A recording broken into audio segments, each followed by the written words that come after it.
right, peace and blessings, peace and blessings. Assalamu alaikum, shalom. Welcome, welcome, welcome, everyone. We are back. Our topic today, we're continuing the program that we did on uh, the math of Black liberation. We changed the title just a tad today to The Ballot or the Bullet, because as I was sitting down and putting things together in place for tonight's program, that's what really came to my mind, the ballot or the bullet. And I said, oh my God, we got to discuss this, because this is what Malcolm X was talking about. And I find it to be right on time. So the ballot or the bullet. Now, Malcolm X, when he gave that, he was given an ultimatum. I would call it an ultimatum. It's either going to be this or it's going to be that. And we would have to make our decision on what it would be. And also that we needed to be a united front. Doc, when you think about the ballot or the bullet, and you put in perspective Maynard Jackson, Marion Barry, and Carl Stokes, do you find that that's congruent with what Malcolm was saying with the ballot or the bullet? Well, Malcolm's idea when he's talking about the ballot or the bullet is going to be, how are you going to resist the system? You're either going to execute a armed revolution, or you're going to have to accomplish similar change through the ballot box. And when I look at the election of Black mayors, I see it as our people in many ways trying to, and I would argue it's going to be one of our best early efforts at utilizing the ballot to honor the idea that politics is nothing but war without bloodshed. So I can clearly see us doing that. However, at the time that these men are coming into power, and we're talking about beginning with the Black Power era, and we have to remember that you're dealing with a National Black Congress, you're dealing with Leroy Jones, Amiri Baraka, the Black Arts Movement. All of these things are happening in the early 70s. So here you have a situation where these guys are really being propelled by an idea of Black solidarity, an idea of the development of what Parliament talked about, chocolate cities and vanilla suburbs. Yet at the exact same time, there's a different voice that has always resonated, and that different voice is highly nationalistic. It's highly predicated upon the idea of do for self, knowledge of self. These men, in many ways, were able to bridge those two things. That here you have, and we rarely talk about the fact that Elaine Brown and Bobby Seale, Black Panther Party, actually almost won. I want to say that Elaine Brown caused a runoff for a city council seat in Oakland.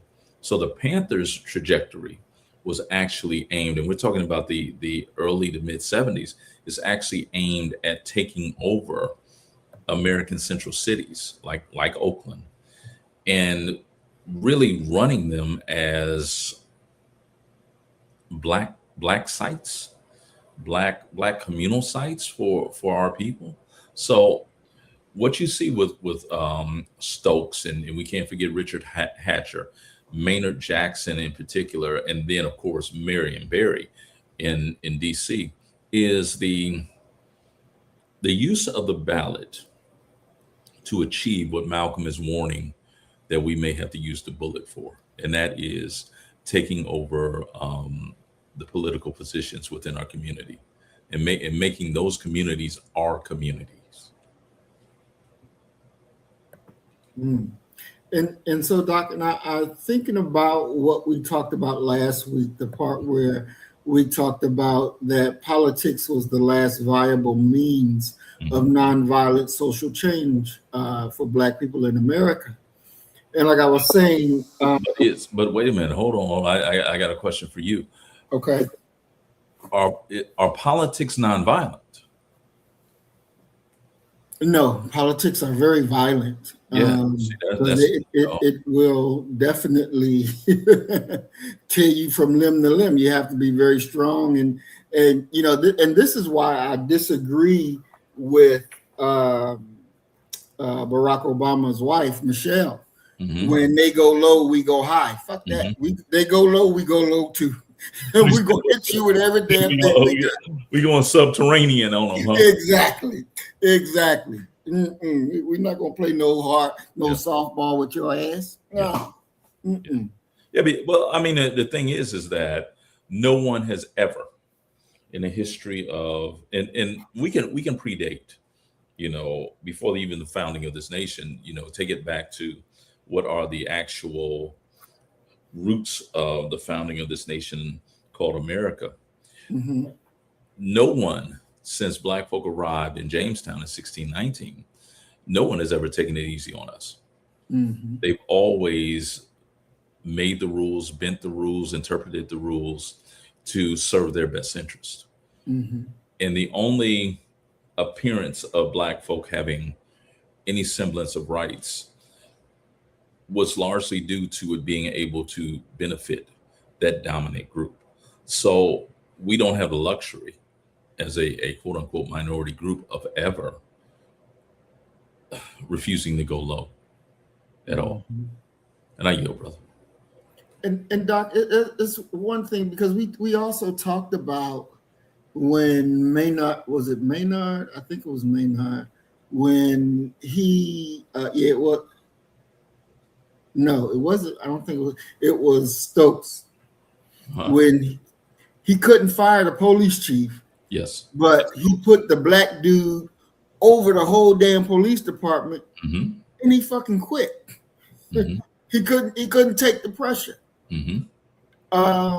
It seems to me that there's this thought that there's not going to be any real pressure once you get into the office. They expect things to be, oh, it's all good, it's all nice, it's going to be, roses.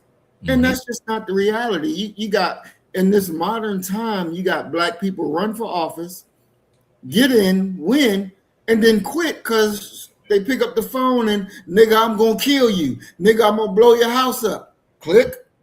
I quit. I'm not doing this no more. I ain't got the stomach for it. The hell with it.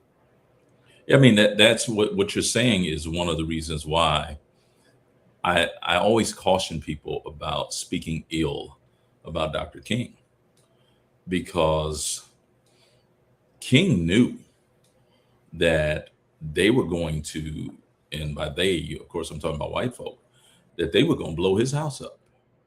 They were going to try and kill not only him, but also the little kingettes as well. So there's a lot that has to be applauded when you're looking at a figure like a Dr. King, because he stood, that he was standing on the fire, not just in the fire. He was standing on the fire. So you can't, you can't mistake that, or you shouldn't ignore the fact that here you have a man who, for all intents and purposes, stood down people that he knew definitively were going to bring significant physical harm to his wife and to his children. There's something that has to be applauded about that. And when did politics become, instead of the road to improving the community that you came from, and I'm just speaking on Black people, to I can get in here, I can sell out my community, and I can make big bank? When did that switch, that change?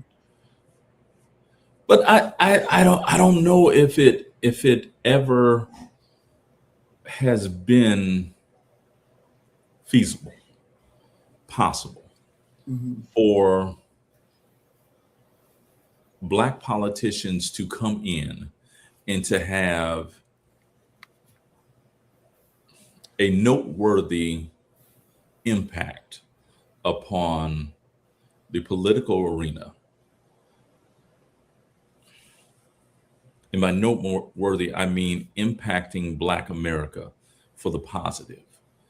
I don't know, and you can go back to Shirley Chisholm. You can look at the brother who was here in Texas, Mickey Leland. You can look at who's a sister out in Cali that needs to retire now. Waters, Maxine Waters. Maxine Waters. Sheila Jackson Lee. They're what they I think it's set up for coalitions, and no one's really willing to join into coalition with Black politicians, including other Black politicians. And the thing that's coming across my mind right now is looking at John Conyers. And Conyers is life's work of the reparations movement. Even Black folk wouldn't, either Black politicians didn't join on with that.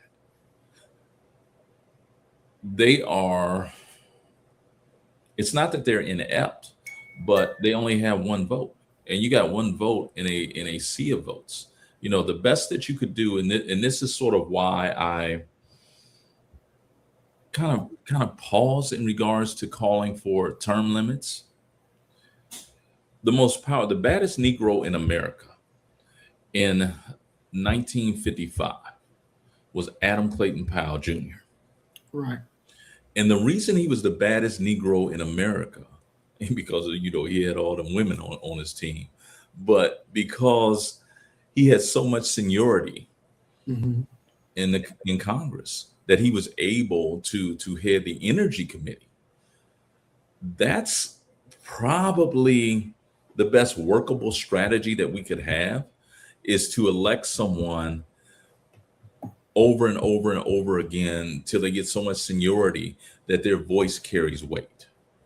Otherwise, we just seem to be treading water in a way that's not going to make a difference for our people. I mean, you look at, and this isn't talking about his political stance or anything like that, but you look at a figure like Barack Hussein Obama. Obama couldn't be, regardless of what he wanted to be, Obama could not be the president of Black America. He was barely the president of America. He hit so much flack in regards to doing that. So I guess what I'm trying to say is, I don't know if it's a conscious, I can go in here and do nothing. I think that I would like to think that the majority of them actually enter into that political office, that position, kind of naive in regards to what is doable and achievable. And when they get there, they realize that, oh, this is how this works. And they just go ahead and become kind of the big fish in a small pond of their communities. I know that's what Sheila Jackson Lee did. That's what Maxine Waters has done. That if you want some benefits or what have you, you can go ahead and get with them. I'm reminded, what I'm thinking about right now is, I was dealing with a Black arts group here in Houston. And we had started that school that I told you about, that Saturday school. And so we go to a congressperson here in Houston. I won't say her name, but she listened to what it is that we were doing. And she says, oh my God, that's great. That's great. That's great. That's great. And she picked up the phone and she called somebody. I don't know who she called, but whoever she called within the meeting didn't take us no more than 5 minutes. We walked away with over $150,000 in grant money. Mm. So I think that that's kind of where they make their difference, that they do have access to large funds, but they don't have the ability to move the needle like we would want them to move the needle in regards to uplifting Black folk. Mm. Mm-mm. Wow. You know, when thinking about that Conyers bill, from what I'm looking at, it seems that the only Black ones that didn't support it were the Republican ones. Representative Burgess of Utah, he called it divisive and a punishment You for the Black? reparations bill, the Conyers HR 40. But what I'm saying, he's Black Yeah, he's Black out of Utah. out of Utah. Yep. Damn. Yeah. So he didn't do it. None of the Black Republicans supported HR 40. And I think which clearly points to their loyalty is to party over race, even. exactly. That's a bill, and even now when we look at it, the Wes Moore, the governor of Maryland, he's Democrat. He doesn't support reparations. You know, he came out and they asked him about reparations. He said no.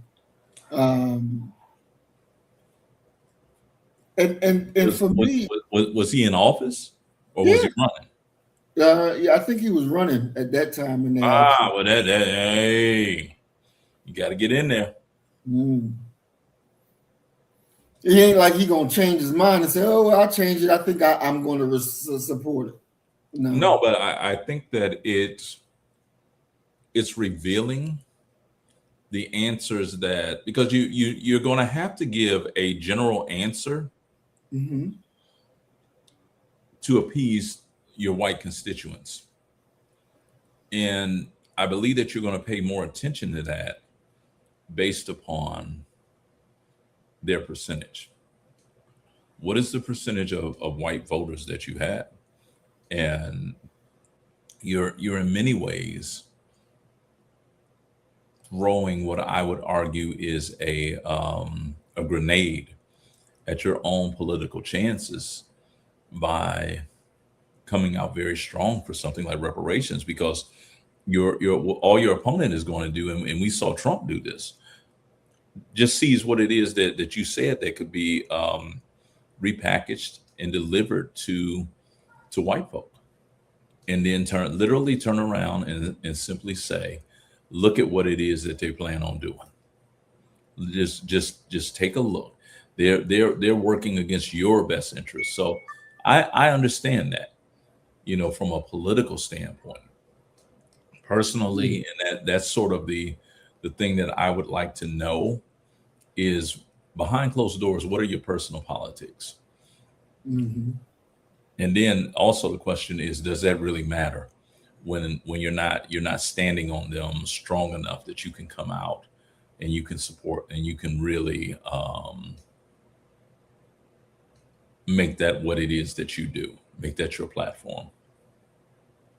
You know, I look at it and I say, I don't see how white folks can trust them, because if you're such a low down dirty dog that you can't even stand up for what's right for your own people, how in the hell can we expect for you to stand up what's right for anybody?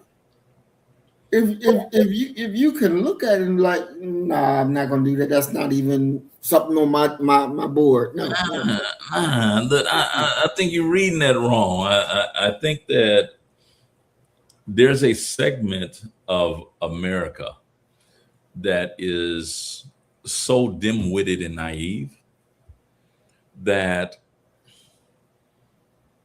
they actually believe what is said to them. There's no other explanation for the election of Donald J. Trump than you believe what he said. You must be just like an open receptacle, a vessel that will accept whatever is said to you without any critical thinking, without any thought on your end. He said that he was going to end the war in Ukraine tomorrow. He said that food prices are going to come down. He said no more wars. He said all of that. Now, if you don't have common sense, and shout out to a dude I went to Ohio State with, Jason Chambers. Jason would always say, common sense ain't all that common. You're dealing with people who don't have common sense. And you're also dealing with, there was this boxing movie called The Great White Hope that had Samuel L. Jackson. You remember that? Yeah, Okay. yeah. I believe that there's a segment of white folk, a part of them, that wants to be friends with black people. Okay? They do. They want to be friends with you. But it's just a certain type of black person. A black person who is patriotic. Okay? And of course, the idea of patriotism is nothing but a euphemism for a supporter of white world supremacy. Now, if you can do that, if you can say, well, yeah, I agree with this and I blah, and you're lining up with them with, let's say, 9 out of 10 points, they're gonna welcome you in. They're gonna welcome you in. And the thing is that if I don't know if you've ever read the autobiography, James Weldon Johnson's The Autobiography of an Ex-Colored Man. The premise of it is you have a wealthy guy who meets a very fair-skinned brother, and he tells him, he says, listen, I could give you the life of a white man, and I could make that life so good to you that you would never want to go back to being black. I think that when some of these people get welcomed in, that they become kind of like the ex-colored man. It's so glorious to have the privilege of whiteness. Who would turn that away after you get it? Especially when you've been, like James Cleveland used to say, I can still remember this commercial, going up the rough side of the mountain.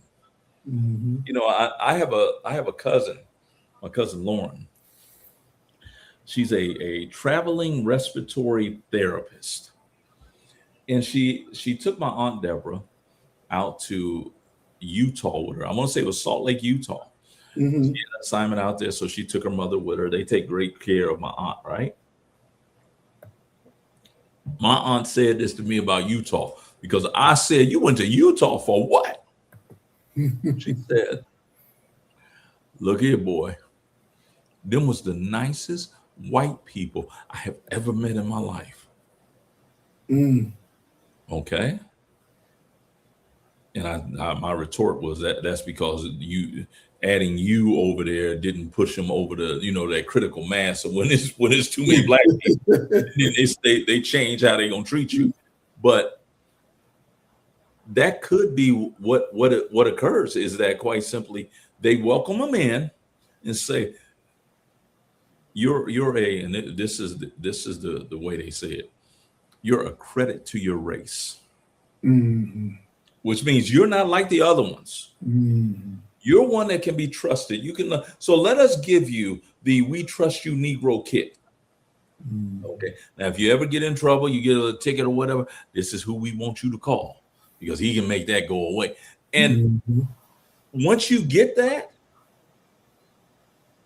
hard to give it back up, brother. Hard to give it up. And I think that before you.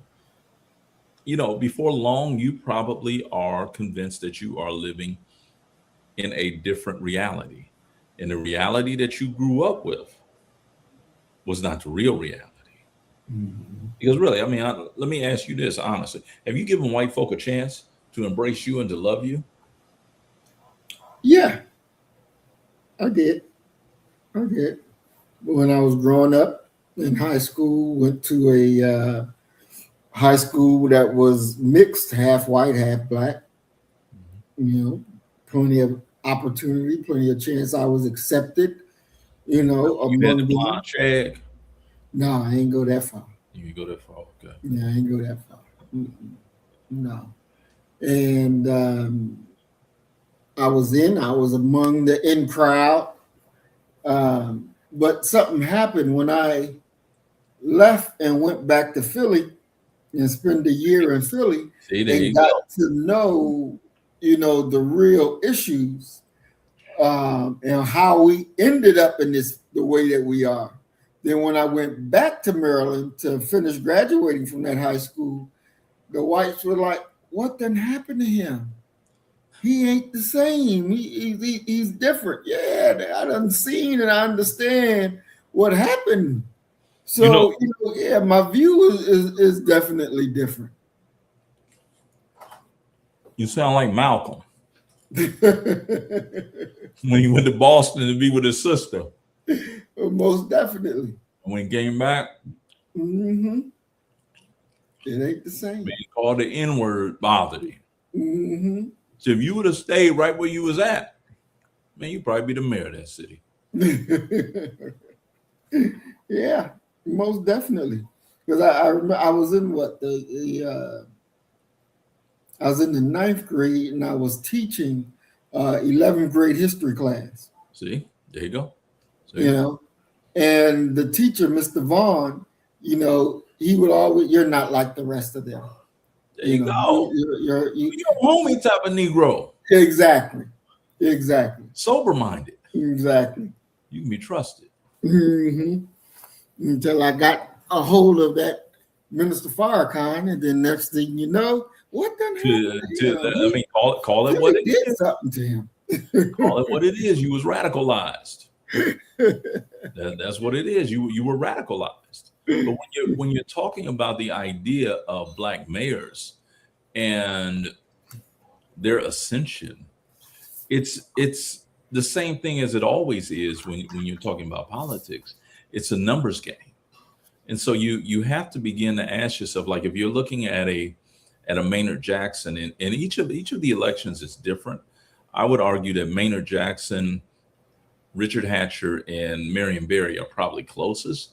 Carl Stokes would be different because he's not dealing with a overwhelmingly Black city.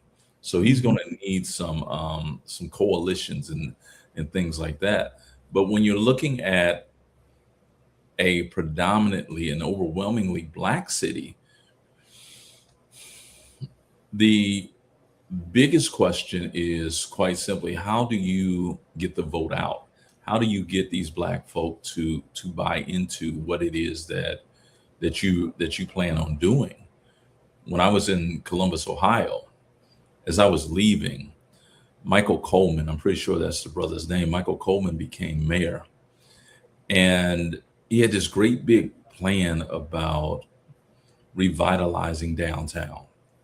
That because downtown Columbus would be dead by 5:30. There's, and they actually had a mall down there, the City Center Mall. And his thing was, I'm going, and he did it. He brought a hockey arena there. He brought the Columbus Clippers Stadium downtown, basically. Mm. And I had a student, I was teaching at Columbus State Community College, and I had a student who worked for his administration. And she said this. She said, well, what we're trying to do is almost a sleight of hand, because we're convincing the Black vote, which they have to get if they're going to win. He's a Black man. We're convincing the Black vote that it'll benefit us. It'll benefit them by electing Michael Coleman, fully understanding that when we talk about revitalizing downtown, she said, we say revitalize and not gentrification, because we don't want Black folk to have a suspicion that the improvements that we're going to make downtown, the first one is pushing their asses up out of there. Mm-hmm. So getting the vote out by any means necessary, to be honest with you.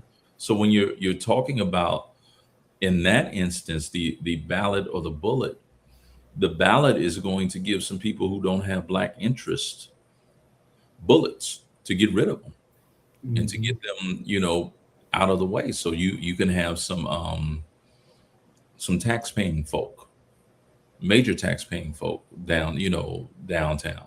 They want to Right. go to the hockey game. They want to hang out at the bars and clubs and things like that. Definitely. So I took and gathered a list. Well, really asked AI for a list of what did they think. What did AI think were the top 10 mayors that could be considered nation builders Hmm. for Black folks? And I'll go Black over the folk. list.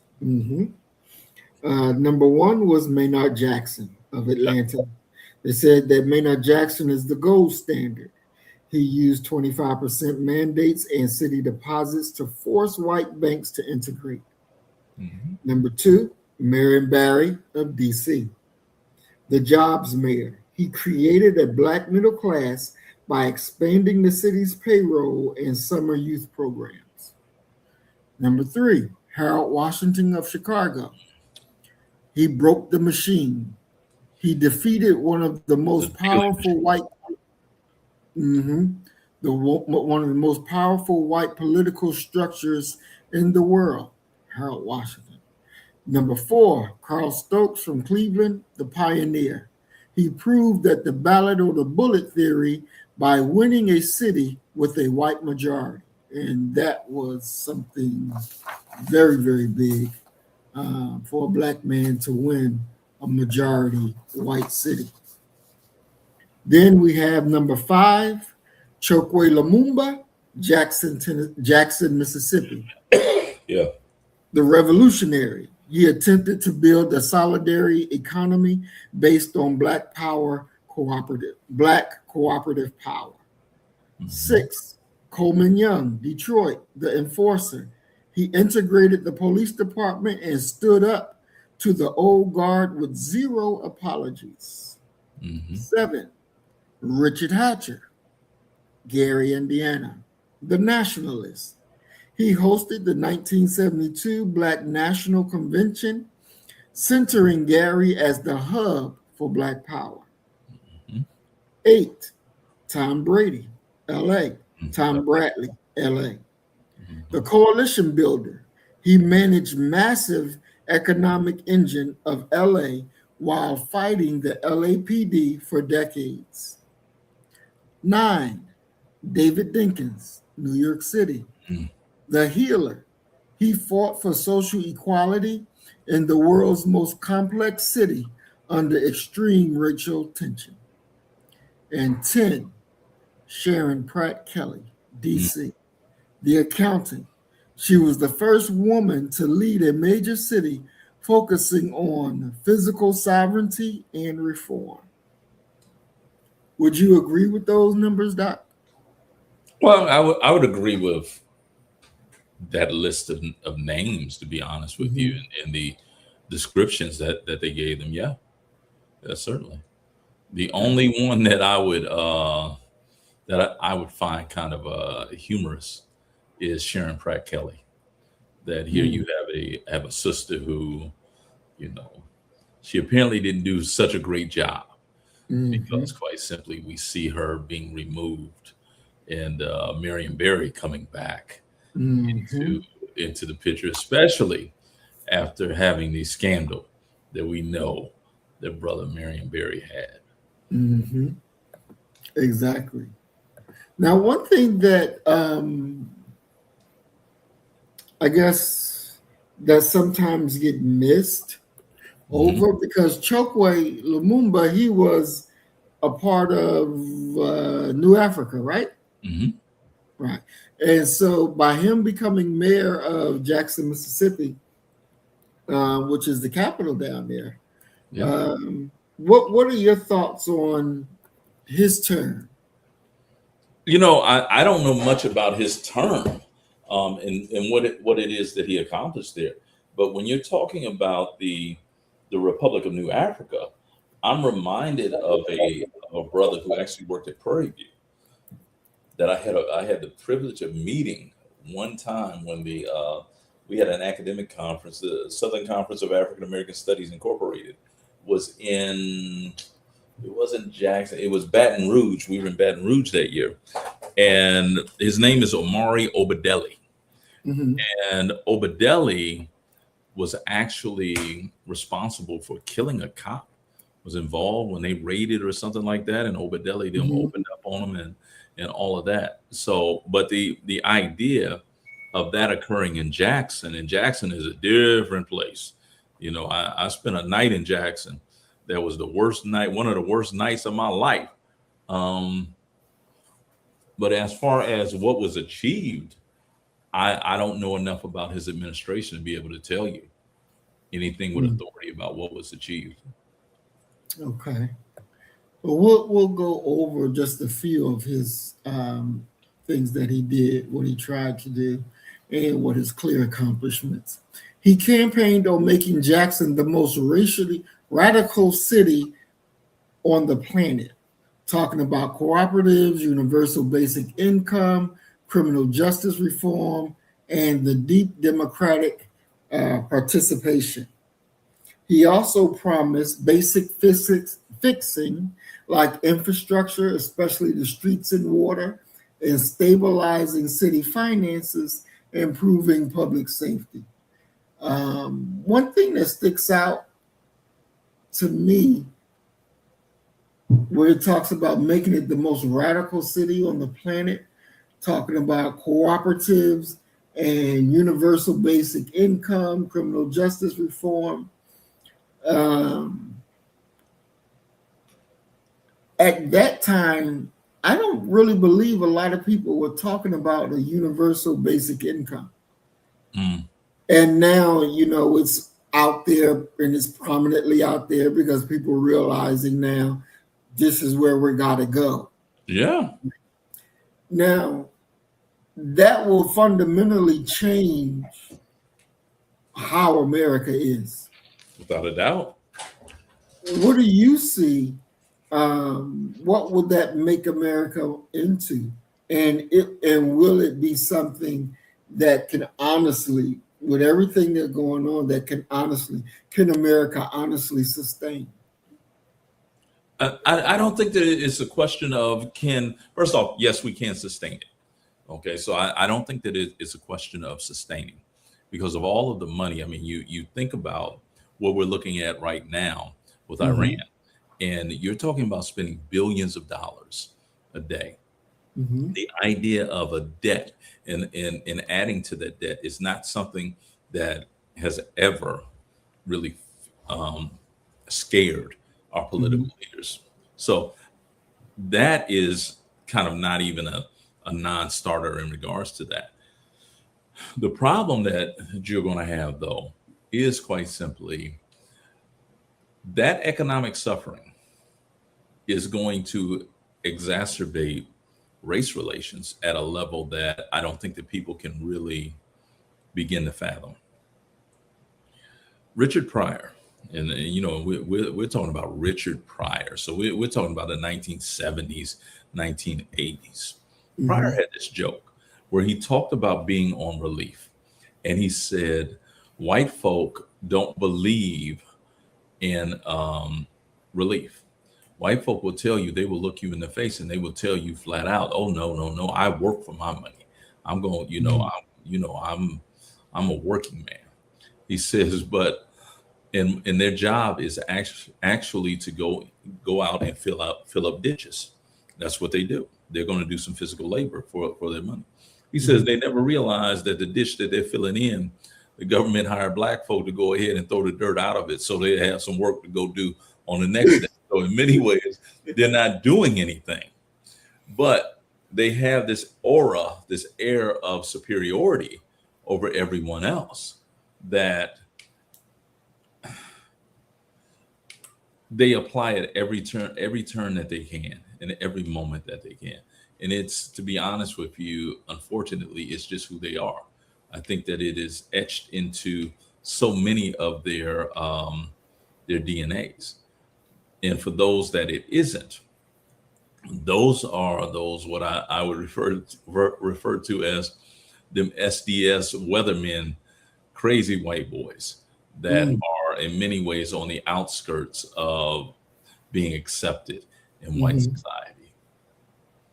But yeah, we are going to get to a point where there's going to be a universal income, and let's just call it what it is. It's going to be a non-stigmatized form of public assistance. More socialism. I mean, you live in a socialist country. What's the people's problem with accepting that you live in a socialist country? Okay, how many times do we okay, when the market crashed, remember the too big to fail?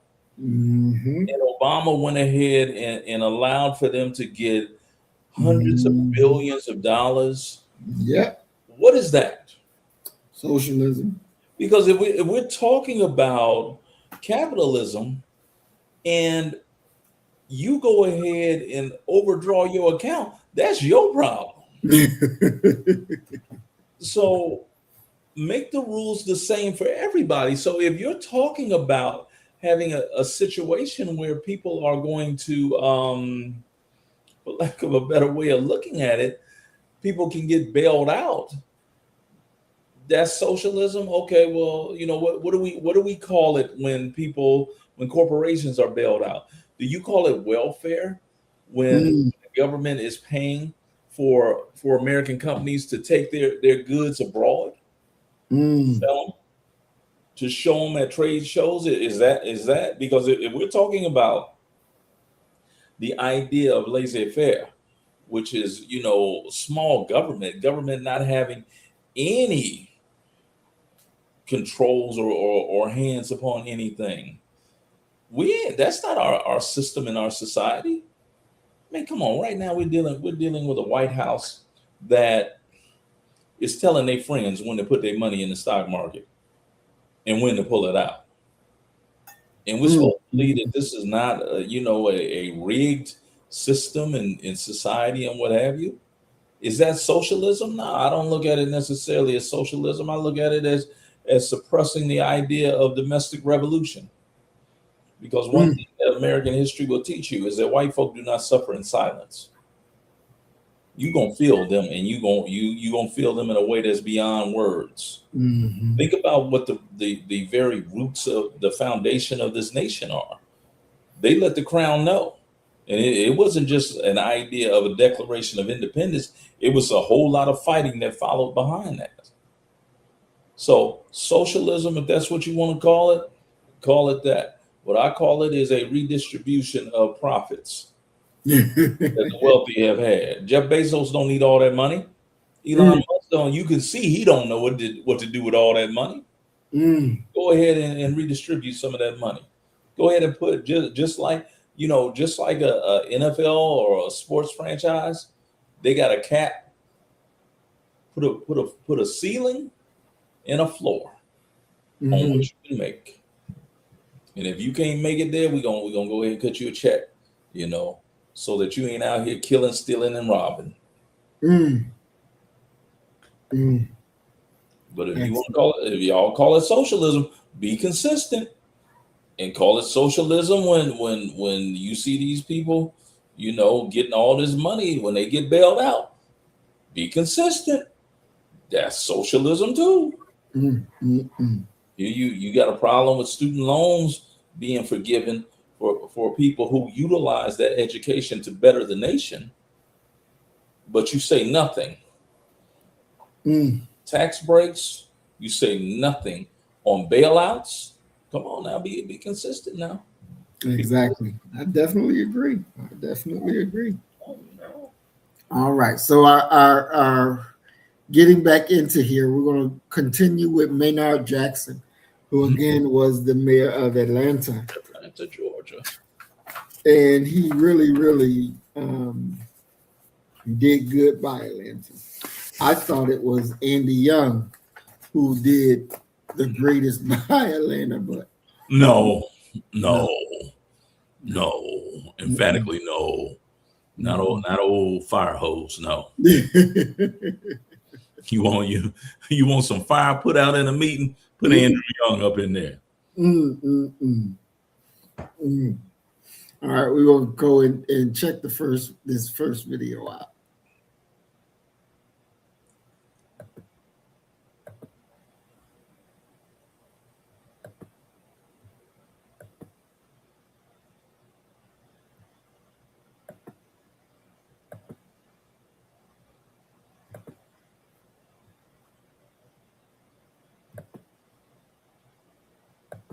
But also the first to stray away from the aldermanic chambers, quiet formality, and let the whole city watch what may be called the Civic Center's extravaganza. The inauguration was pure Maynard Jackson. He knew exactly what he wanted, he knew how he wanted it done, and he knew where he wanted it done.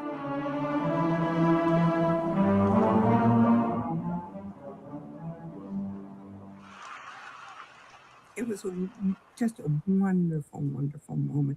People came from all over the country, and they were seated in the Atlantic Civic Center for the inauguration of Atlanta's first Black mayor. Of the United States and of the state of Georgia.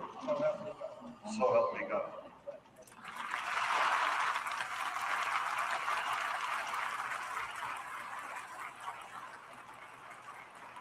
He finally realized that this was it. He was now the mayor of the city of Atlanta. Black people thought that he was going to walk on water and that everything was going to be 100% right. And that was his challenge, to make everything right. I mean, when Maynard went into office, the first thing he did was he took inventory of where all of the city's money was being housed. Right after the election, I think it couldn't have been more than a couple of weeks. At that time, we couldn't find any African Americans that were on the boards of the local banks in Atlanta. The fact that Maynard had called some of the bank presidents together to try to encourage them to put African Americans on the boards of their bank. And there was one whose name, it doesn't recall, but I believe he was over the CNS Bank or something at the time. Back then, that was the big bank. But the statement basically was that, he wasn't going to tell them who was going to be on the boards of their bank. And his reaction was, you're right, I can't tell you who's going to be on the board of your bank, but what I can tell you is that we're going to withdraw the city money from your bank. And you'd have these dignified businessmen coming over and sitting down with the mayor and says, Mayor, there's just no blacks qualified. And that would set him off in private. But he was so mannerly and such a gentleman that he would not confront them. But once they left the room, you'd hear what he really felt. Chairman of one of the banks called him and said, Maynard, okay, we see what you're saying. We'll diversify our bank board. Who do you want us to put on the board? And Maynard was like, oh, no, you're not going to get me that way. I'm not going to tell you who to put on the bank board. I want to see the bank board diversified. The paper would then ask, what you going to do if they don't do it? He said, I'm sure the banks in San Francisco or California would like to have the money, but we're going to get a black on every bank board in this town. How small or big it is. And then all of a sudden, black people started showing up on the board banks because they wanted to make sure that they continued to have an opportunity to do business with the city. When Maynard first got elected, or when they eliminate undue political influence. So I don't know why the video doesn't show, but there you heard it. That he went when he got into office and he took account of their money and went to the banks and said, if you don't put black people on your board, with the city of Atlanta is withdrawing all its money from out of your bank. Mm-hmm. And then next thing you know, black people start showing up on the boards. Now that definitely was a power move that Maynard Jackson did. Mm-hmm. Your thoughts on that, Doc? Yeah, I mean, it's once again another occasion where we're seeing the old boy network in operation. It's not that you can't find qualified black folk. It's that you don't care to. Mm. And it's for me, it's almost what I would term human nature, that if I were in a position to do something substantial, I'm going to initially look within my inner circle, and maybe once removed, asking my inner circle, do you know of anyone who could do, this, and more than likely it's say, yeah, I know a fabulous person who does this. And well, that's how your organization is going to be stopped. Is it fair? No, it's not fair to the outside world, but that's how it occurs. I mean, you look at this thing with the NFL and the Rooney Rule. Black coaches, it's not that they're completely locked out, because they're in that world where they know each other. So people are aware of who they are. However, when you're talking about an owner who probably has limited to no exposure to Black folk, he's going with what's comfortable to him. And the idea of picking the best qualified person, what exactly does that mean? Can you codify what that means? Why is this person the best qualified to do the job versus this other person? More than likely, they're both qualified and both could come in and do the job, but you feel more comfortable with one versus the other. And that's how the banks in Atlanta were, I guarantee you, were stopped. That's how lawyers, offices, attorneys think. That's how Maynard Jackson, ironically, probably stopped his administration. He stocked it full of Black folk. So we're kind of fighting against what I would argue is almost nature for our people, that you're going to bring in, and you're going to allow those that you're most comfortable with, which is ironically those within your social circle, those who more than likely look most like you, to have those positions. It's just what it is. In affirmative action and things like that, if you don't have that, there is no reasonable way for people to merge onto that highway, because the idea of having working harder and making it, that's not how you get ahead. That's not even how you get opportunities. It's often 9 times out of 10 who you know. Period. My first teaching job, ironically, at Columbus State Community College, I was just talking about the young lady that was a part of Michael Coleman's administration.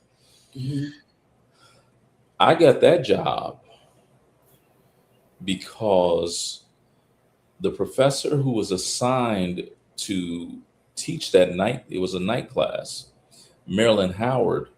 Dr. Howard was participating in some type of medical study and couldn't do it. And apparently she found out that she had been accepted or whatever on the first night of class. And so I'm at one of my other jobs with my advisor, Dr. Warren Van Tyne. Dr. Van Tyne calls me and said, yo, you need to be at Columbus State Community College by 6 o'clock this evening. You teaching. That's how that happened. So now, you get what I'm saying? So now what does that mean? How do you, did I benefit from my network? Certainly. I wouldn't have gotten that job, that opportunity. I wouldn't be here right now if I didn't get that opportunity. Did other people not get that opportunity who were certainly more qualified than I was, because I had never taught before? Did they miss out because they weren't a part of that network? Yeah. Is it fair? No. But is it how the world operates? Certainly. But you still were qualified for it, though. Even though you were in the right network, you still met the qualifications, right? No, I wasn't. No, I wasn't. I Oh, had wow. not taken my general exams yet, and having not taken my general exams, I was not qualified to teach content wise. I knew my content, but I Mhm. hadn't gotten over that barrier, which is a barrier that we all have to go over to be able to do what it was that I was doing. And Mhm. it ironically came out in a conversation. And the guy who hired me, he said, there are simply some questions that I'm not going to ask you. Mm. He said, so don't bring it up. And that's how it was handled. And I know if that was handled with me that way, that there are other people who certain things are handled that way. And you don't think that's evening the books or evening the ledger? You know, if white folks do it for theirs, Koreans do it for theirs. Well, but this was a And white guy who did it. okay. This was a white guy who did it. It's just that Dr. Howard, she was black. Mhm. My advisor was white. The head Mhm. of the department at Columbus State, he was white. So it was more of a our back is up against the wall. We have 2.5 hours to find somebody to be standing in the front of this class. Mm. That's how that happened Mm. right there. It wasn't a racial thing. What we're seeing so often, especially it applies to Atlanta, is that white companies, they have their own people, they have their own networks, they have people who are certified and this and that, and they have the game sold up. You really can't compete with that. You just Mm. can't. And so now the question that was facing Atlanta, the question that was facing the nation is this question: how do you break up what amounts to as a closed society or a monopoly? Mm. It's the exact same thing that we saw with Dick Cheney and Halliburton. It's not accidental that Halliburton was the only U.S. corporation that was already pre-qualified to go in and rebuild a nation that we tore up. It's all part Mhm. of the game. Positioning yourself. Mhm. I definitely agree with that, and I think that we should take more opportunities to help one another when you're on that type of in that type of an environment, to be able to pull another black person up as long as they be qualified, and I mean able to do the job.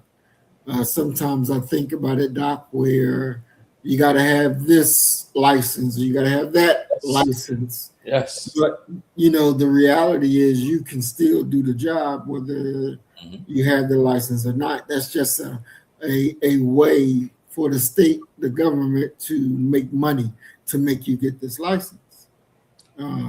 Yeah, but what is the associated risk? And we were just talking about how Carl Stokes was burned. What's the associated risk that you go ahead and you allow one of your own to go ahead and take a position like that, and he's not fully qualified and he Well, doesn't do the job? I think there has to be a degree of, you're going to learn on the job, right? So it's like for me when I run next year for the city council and win, everybody on my staff, they're going to be like brand new. They ain't never did this before.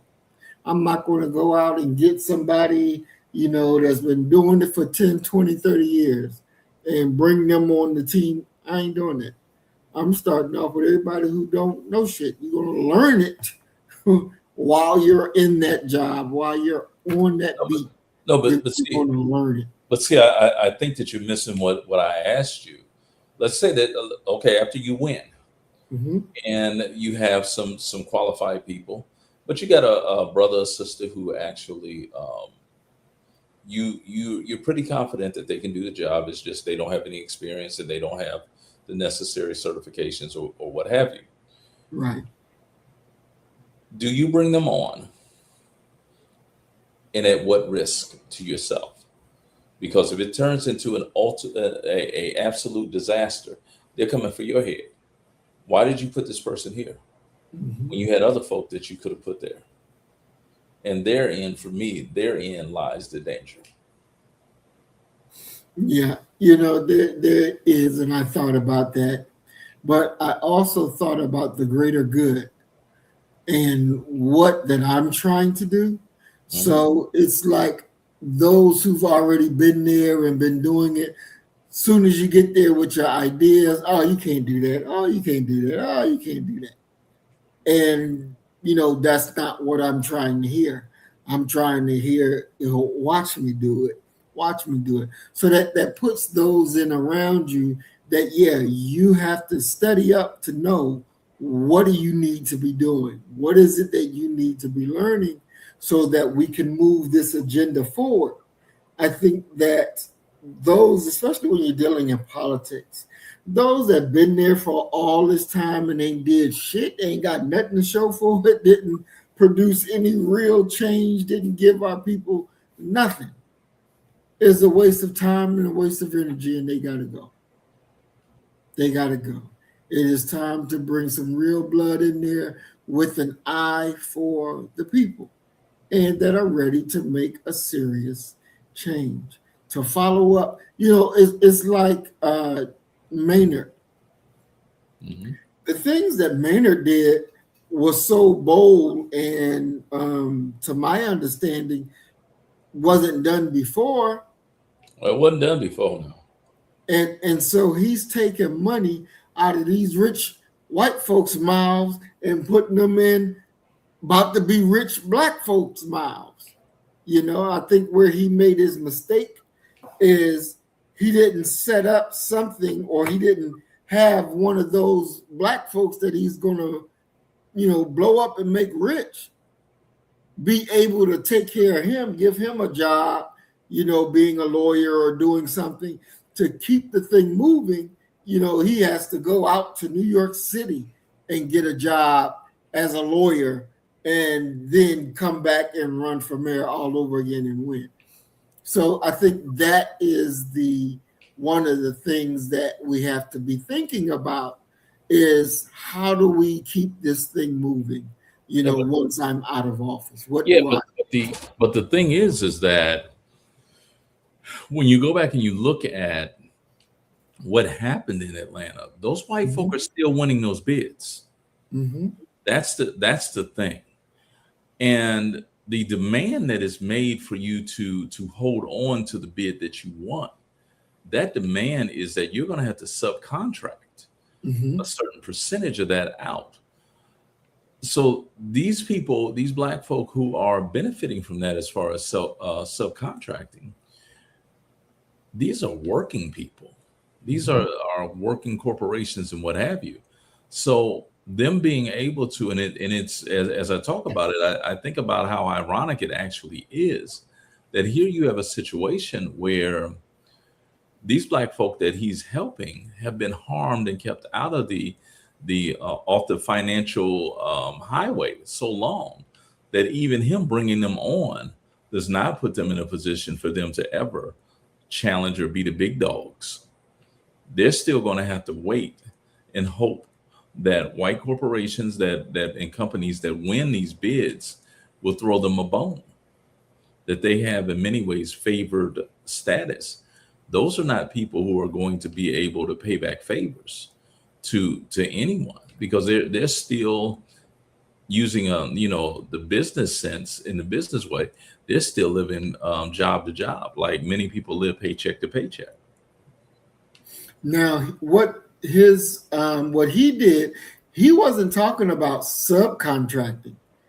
No, he made them the boss, the owners. Now, if they wanted to subcontract out to other little black companies, they could, but these were right there, right on par with whites taking money out of their mouth, because they were getting roughly, before Maynard, they were getting only 1%, roughly 1% Yeah. But when Maynard came in, he started giving them 25 to 30%. Yeah, but the thing is, the thing that happened with Jackson's election was that him winning signaled to white folk that Atlanta is now a black city. And so they left. And one of the things that the Jackson administration was serious about was quite simply that, listen, we need to have this percentage of that money remaining within Atlanta companies. So yeah, what you're saying is true. But at the exact same time, what I'm saying that these white companies, to get those contracts, are going to have to subcontract still. So in many ways, he is double dipping in regards to what he is forcing them to do. Not only will black companies get contracts in and of themselves, but white companies, to be able to get these contracts, are going to have to subcontract with the people, the black folk of Atlanta. So in many ways, he's doing a lot. And it's one of the reasons why they referred to him, they called him the S word, a socialist, because he was redistributing the money. Exactly. And I think that his desire for doing great for our people was definitely needed. And he definitely led the way in doing that, and doing it unapologetically. Yeah, I mean, but he has the Billy Club at the time. He has the affirmative action legislation that is new for the nation, and they do a phenomenal job with implementing that, because they are the ones, for the first time in American history, who actually have the rights. They're on the right side of the law when it comes to helping blacks economically. Definitely. And then he had, in 1977, sanitation workers and municipal employees went on strike for higher wages. Jackson refused to yield and fired over 900 striking workers and hired replacements, which created deep anger among black workers and unions. Yes. Now, what I know you're a union man, so what's your thoughts on that? I'm certainly a union man. What do you mean? What are my thoughts about it? Yeah, do you think he did the right thing By not giving them the money? Yeah, and firing their ass and sending them packing. It's impossible for me to say that. See, my thing is this: that when you're looking at worker owner relationships, I always, and when I lecture about these types of things, I liken them to a dance where both parties need to know what their part is in the dance. If one doesn't know what their part and their role is, then you're not going to be able to execute the dance. So exactly. On the one hand, you can have a situation where the city doesn't have the money. And then on the other hand, you could have a situation where the city has the money and just doesn't want to give them the money. It's impossible to tell which is which. Maynard Jackson says they didn't have the money, so that's sort of the end all. What the union is going to try and do is squeeze that money up out of them. And personally, I have a problem with that. Yet at the exact same time, I don't have a problem with workers striking for better wages and for better conditions and what have you, because those are often things that are doable. But if it's not doable, then what are we really doing here? Right. Although I'm a union man, as you put it, which I truly am, I just look at it as there's so many other factors and variables that are involved that need to be answered before you can really talk about, well, this was a positive move, or he should have done this, or he should have done that. If he doesn't have the money, there's nothing he can do. That move has already been made. Okay. So we're going to go really quick and look at, hopefully the video will play, but y'all can hear it good, right, Doc? Yeah, can hear it. All right, so let's see if we can do this again. Oh, here we go.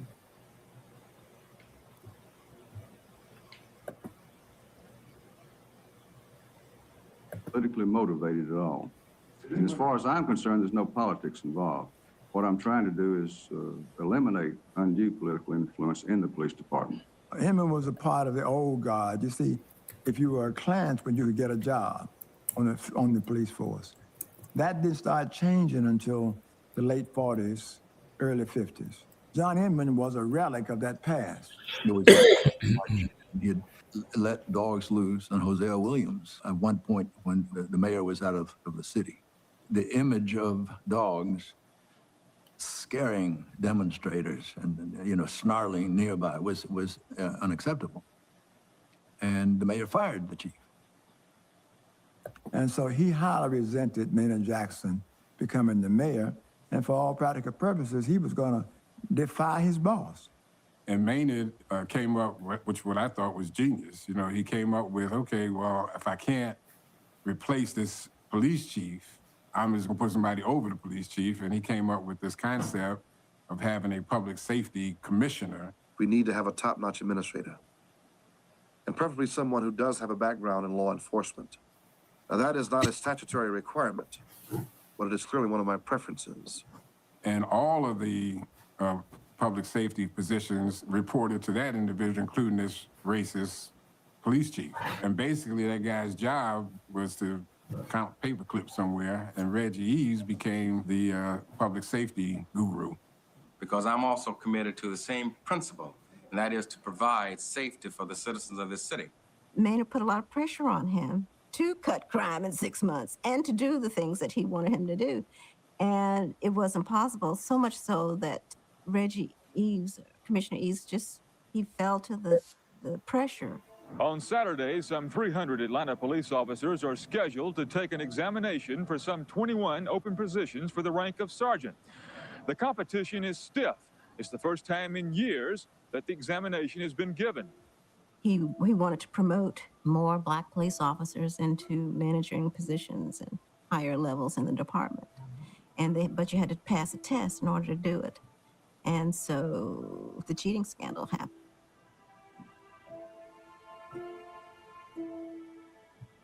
I'm calling today on Public Safety Commissioner Reginald Eves to submit his resignation to the mayor immediately. Only then can we seek an end to the continued public turmoil that has resulted in a shattering of confidence in the police operations of our city. The incident with Reggie Eves about the cheating scandal in the police department was probably one of the most difficult issues that Maynard had to deal with. Whitefalla told me he was going to call for Reginald Eves' resignation. I asked him not to. He said I got to do it, got adamant about it. And yet he had the absolute temerity to issue a statement which this afternoon resulted in polarizing the city. And I shall never forget what Whitefalla did. What does that have to do with Reginald Eves? So what happens to him now? I mean, he's not Whitefalla. He's not elected. But eventually, Maynard had to ask him to step down, and that was because Maynard was loyal. I mean, if you were a friend of his, especially Morehouse, a brother, an Alpha brother, I mean, he was just loyal to you to the end. He allowed some people to stay longer than they should have. I think that's fair to say.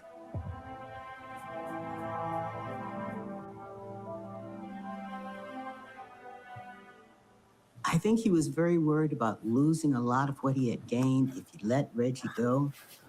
But on the other hand, Reggie had become such a discordant figure. He had become such a distracting figure that for the sake of the city and to get peace again, I felt that he should have let him go earlier. He called me. He said, I want you to go to Reginald Eves and tell him you'd like for him to resign because of the effect that it's having on my term as mayor. I went to Reggie, we talked maybe half an hour, and he agreed to resign. But unfortunately, the next day, he talked to another local political leader who talked him out of that. as I said a long time ago, and I've said over and over and over again, I have a job to do. When I complete that job, then I'm going to move on to something else. After I've done it, that's sufficient. But we have a long way to go on that job yet. It was embarrassing when the mayor had to stand before the cameras expecting a resignation that did not come. And we're sitting there with our mouths wide open, watching this City Hall, wondering what's going on. But in this particular case, he made the decision that he was going to terminate Reggie, and that did not go down well, and was, just a low mark, but it was something that had to be done.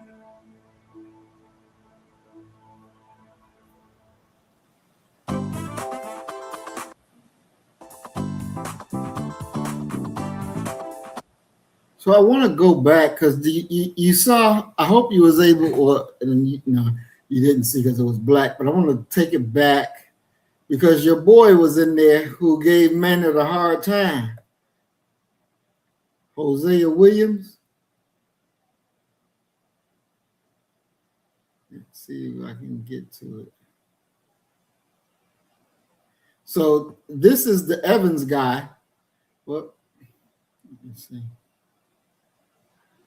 So that the little picture, that's the Evans guy. See, so he had his problem with the police chief too. And he made this black guy the head of it, but he wasn't doing a really good job of it. And so Maynard wanted him to step down, but your boy Hosea Williams, and he wrote this article, and I'm trying to get it to pop up so you could see.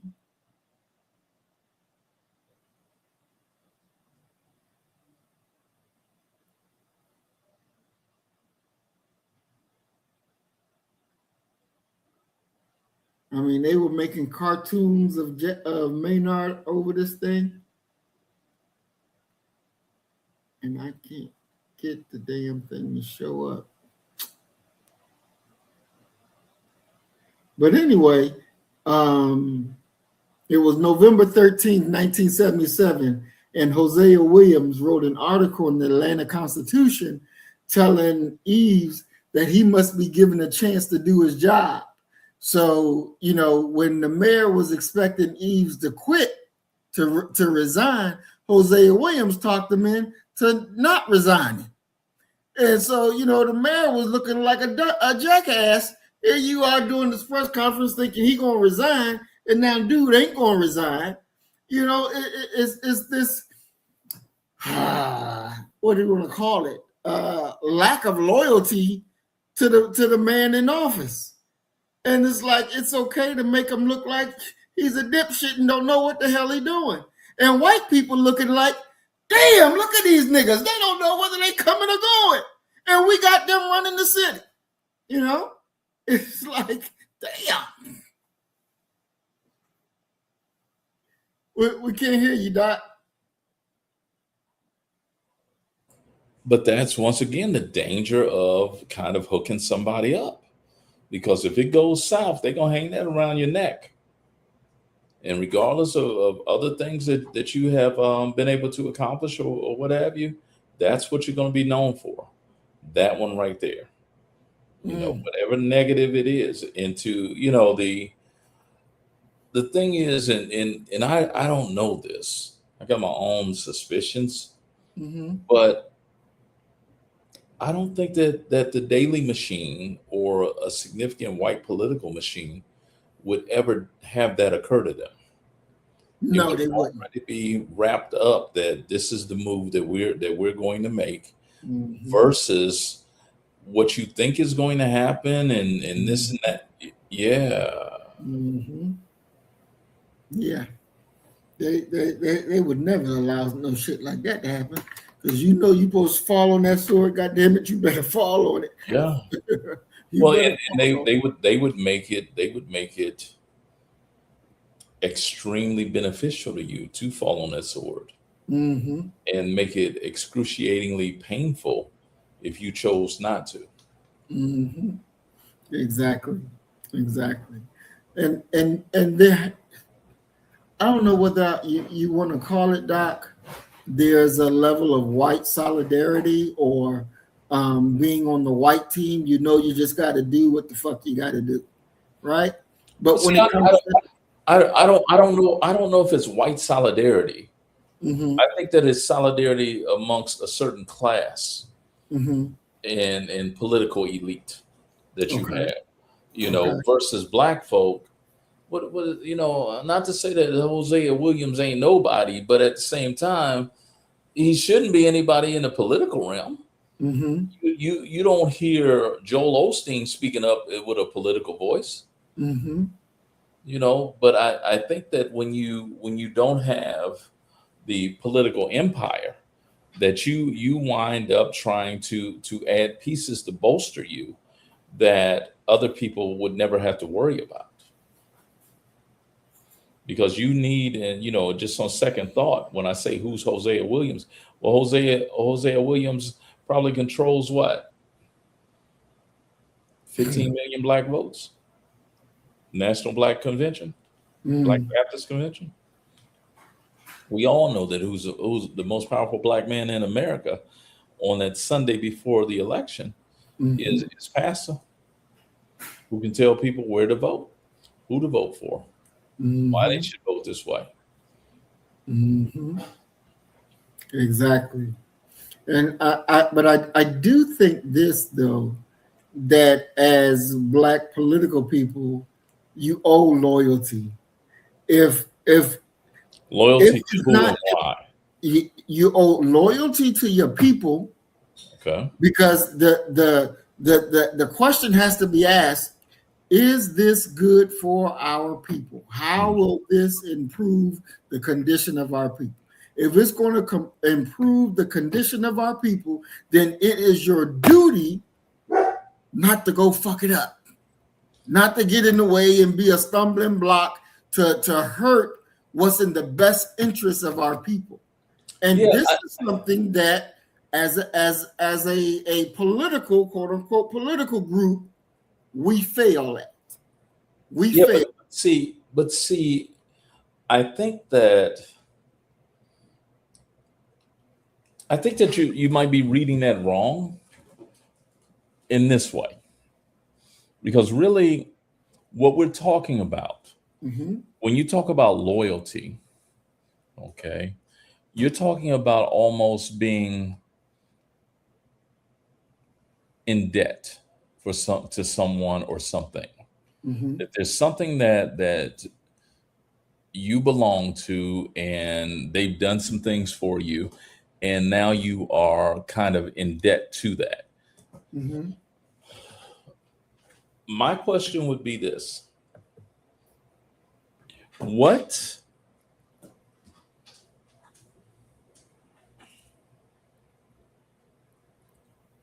would a black politician feel that they are in debt to black America when the financial backing that got them elected did not come from black hands? Because that's your people. But see, that's the thing. I don't know if that's a great way of looking at it, and it's a way of looking at it from that you and I would understand.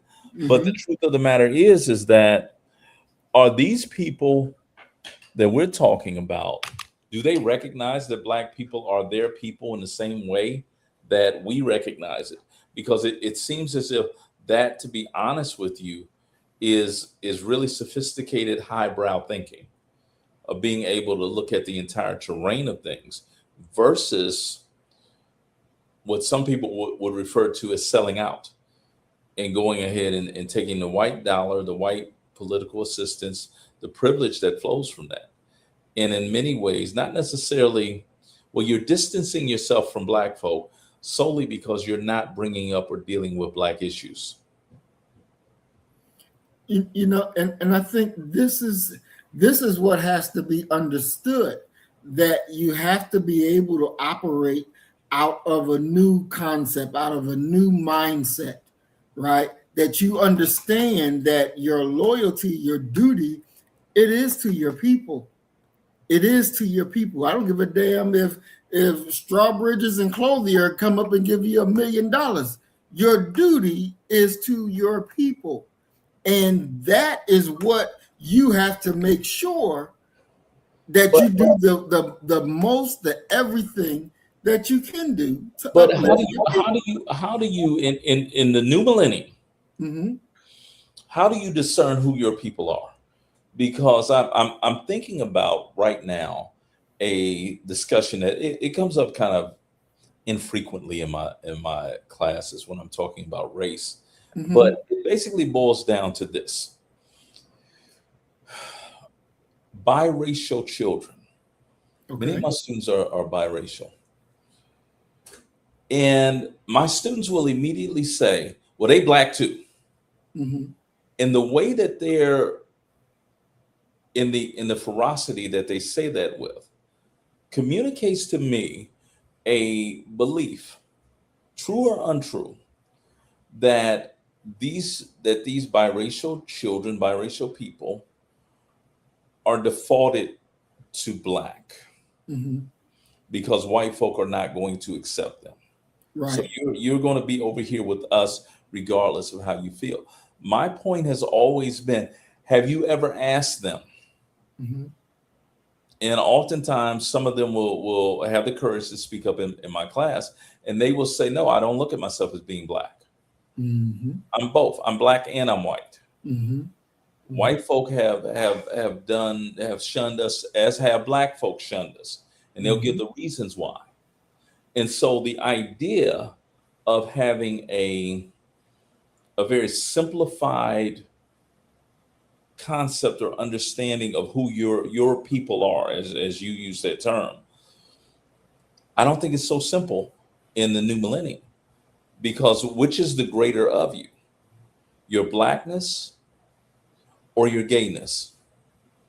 Which is the greater part of you, your blackness or your working class status? Mm-hmm. Or this is one that really trips up our community, your blackness or your gender. Mm-hmm. And so the idea of your people, I think that's one that for the last 25 years, Mm-hmm. we should not skip over and take anything for granted. Because there's some people who will tell you, no, my gay identity supersedes my blackness. Mm-hmm. I'm gay before I'm black.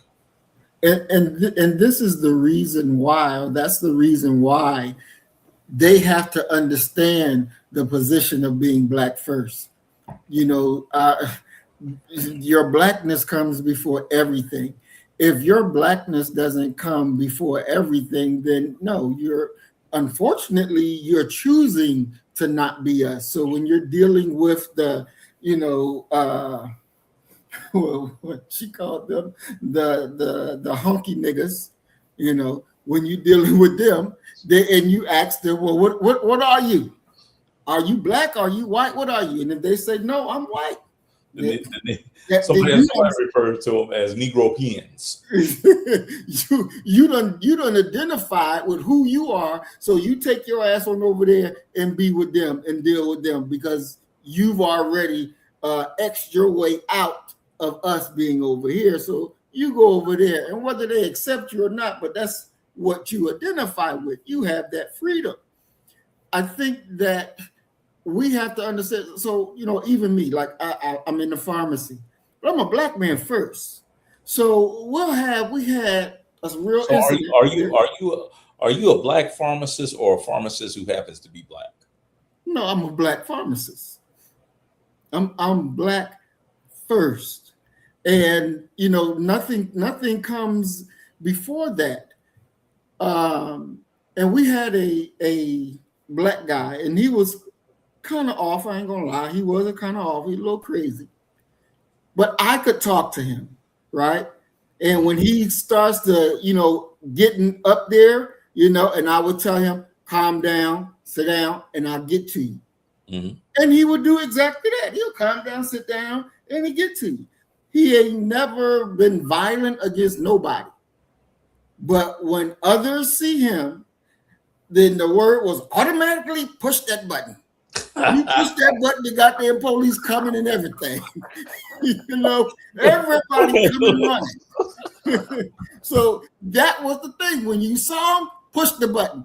And I would get offended that you pushing the button and he ain't even committed a crime. But because you're so scared of him, and then when I'm there, it's like, you ain't pushed the button? No, I'm not pushing the button. I don't have to push the button. He's fine. I talked to him straight up, boop, boop, boop, boop, and there's no issue. But everybody else, they run, it was policy. When you see him, push the button. And everybody rushing to push that damn button, you know? And it's like, stop it. I saw somebody else push the button because a black girl said, no, I want you to explain to me why this is the situation. He come up there Asian. He come up there, he pushed the button. I'm like, God damn. Y'all fuckers, y'all button happy. That's like the police trigger happy. Y'all button happy. And it's offensive to me that you just gonna push the button because they want an explanation. And you don't feel like that they're due an explanation, so I'm gonna push the button. I'm gonna get you out of here. I'm gonna push the button. Stop it. Stop it. And this thing is real. It's real, and it's something that at some point enough has to be enough. At some point, enough really has to be enough. And that, look, we are human beings just like anybody else. We deserve the same respect, the same honesty, the same care as everybody else is getting. But when it comes to us, you're really quick to get them to freak on out of there and be like, oh, they just, you can't talk to them. You can't explain nothing. Yeah, I mean, I hear that, but the question is,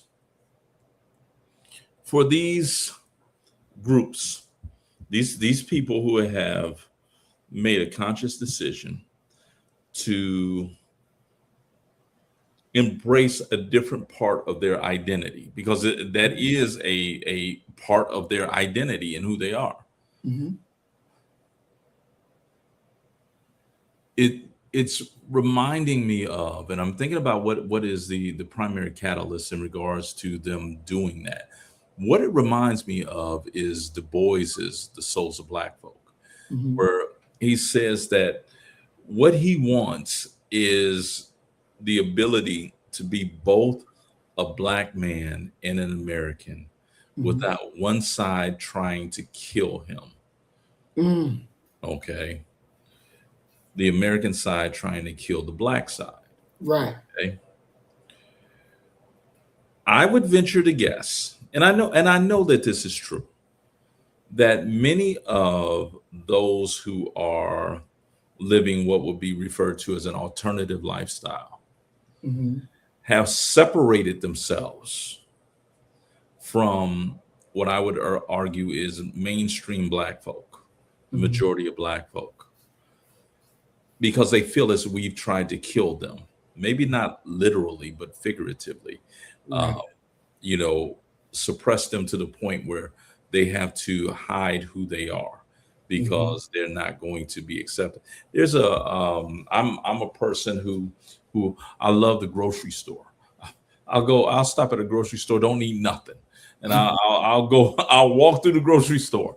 Okay. I'm like that. My sister's like that. My mama was like that. And my dad's like that. We just walk through, and Kroger is our store. We'll literally call you, such and such on sale this week. Okay. if they had a grocery store, a Kroger version of The Price is Right, I'd win every time. Because I can tell you what's on sale when I ain't got to look at the sale paper. Okay. But I've been kind of having an affair on Kroger. I've been creeping on Kroger. I've been going to Food Town. Food Town's right around the corner. I can be in Food Town in 30 seconds.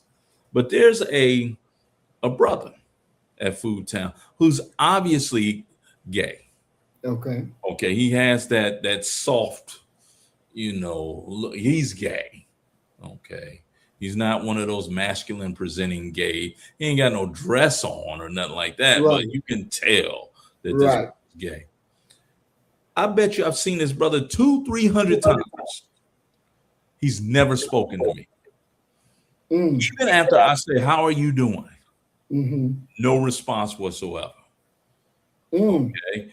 Last time I was there, I was waited on by a sister, and we're having a banner back and forth, and he's a manager or something there, and he comes up, and because there wasn't a guy, putting the items I was buying in a bag, so he steps up and starts doing it.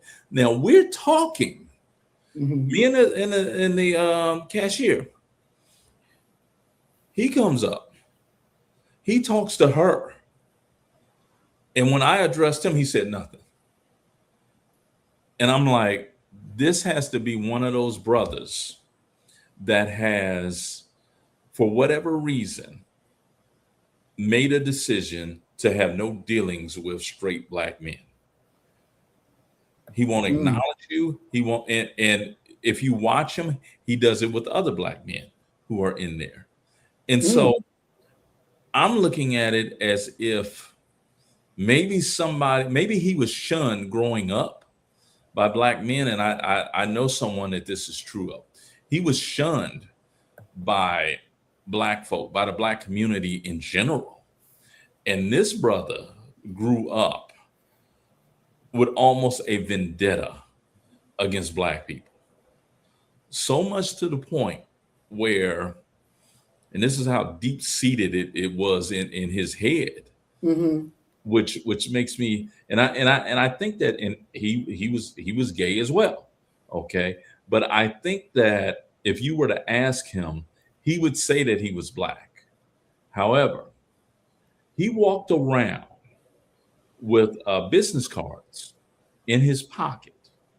Okay, he had somehow managed to become a VP at some universities or whatever, and he had these business cards that he kept on like a money clip, 20, 30 business cards. And he would reach into his pocket, pull them out and say, "You better watch what you say." Okay. Because right here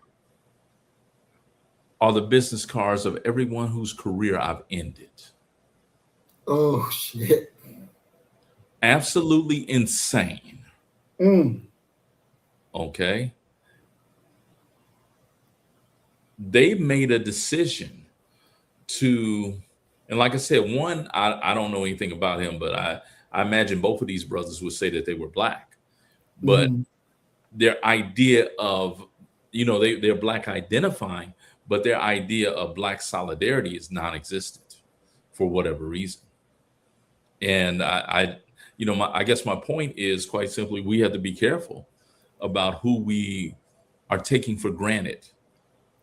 Are black men, are black women, because they're into so many other different things.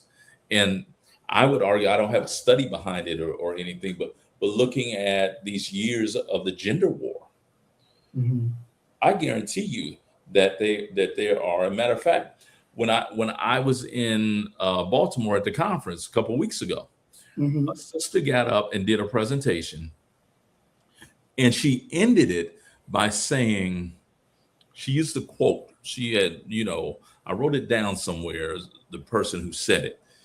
But the quote basically said, and this is a black woman, she said, "I will not feel as if my job as a black woman has been accomplished if I enter the grave without having put 3 to 4 black men in their graves." She actually said that? She said that at the National Council of Black Studies. Okay. Wow. And so the idea of black solidarity, non-existent. We don't even speak to each other. Okay. We don't even acknowledge each other.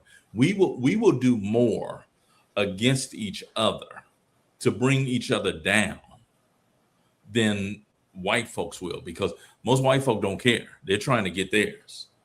Whereas we will, my experience has been that we will go ahead and we will actually stop our own progress to do you in, to disrespect you. And so when you have those of us who are B1 and loyal, that erodes that over time, because you're going to be facing situations where you don't know who's who now. Can you trust this person? Yay or nay? You know, I have Wow. I have a very close colleague that we talk about things, you know, on the job things. And he's told me flat out, he's like, yo, don't talk to this person. He said, because this person is running around saying this, and this about other folk. And so if you got a conversation with him, he's going to throw you in there as well. So those are some of the things. And that's why I'm like the idea of literally anything dealing with Black folk, I take nothing for granted. Because I don't know what your world perspective is. I don't know what your political priorities are. You know, National Council of Black Studies, okay, Molefe Asante, okay, Milana Ron Karinga, their organization, and that sister said that she will not feel as if she has done her duty as a Black woman if she enters the grave without having put 3 or 4 Black men in the grave. The National Council of Black Studies.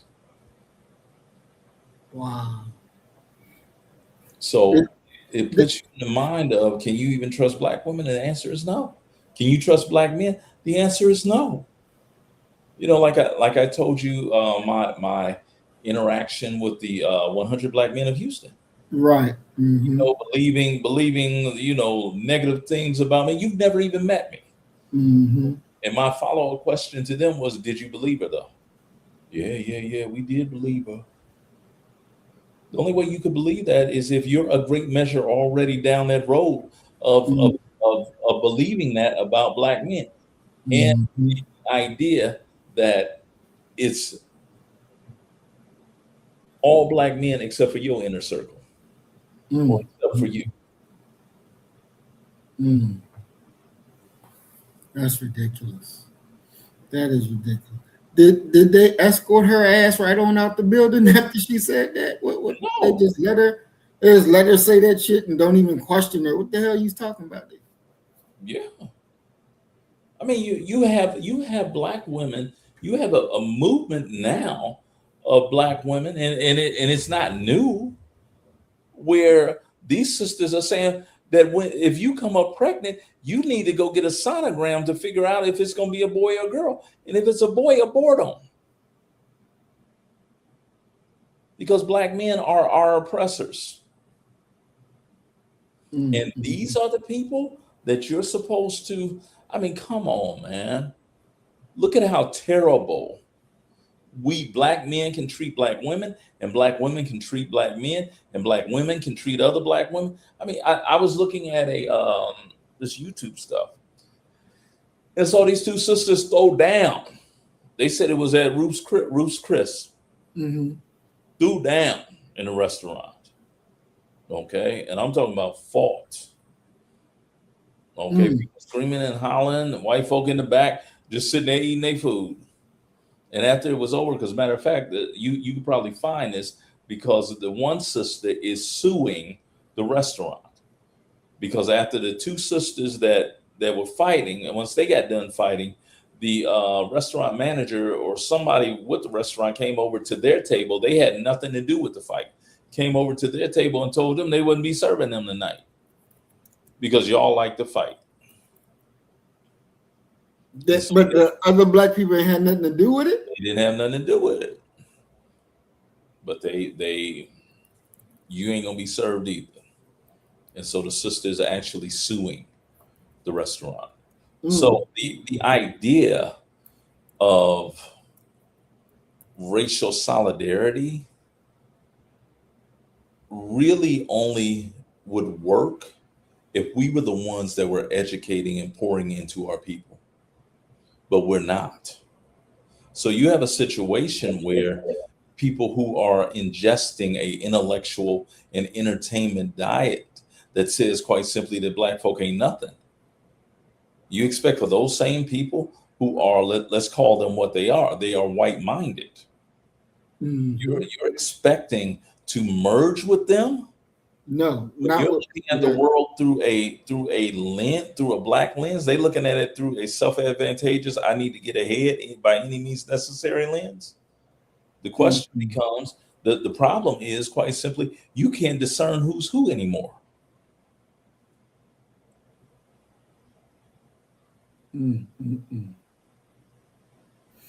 That's very bad. But there has to be, and I don't know how we would go about doing it, but I don't, you know what? I wouldn't even think that those people would even vote for a Black talking politician. I don't think that they would vote for it.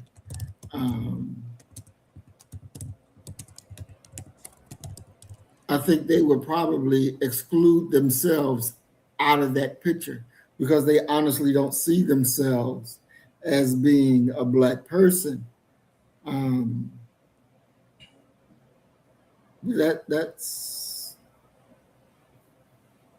is a factor that has to be dealt with because what your boy Chuck D say? Every brother ain't a brother. Cause a color. Yeah. Yeah. Yeah, but the thing is that they will actually get aboard that.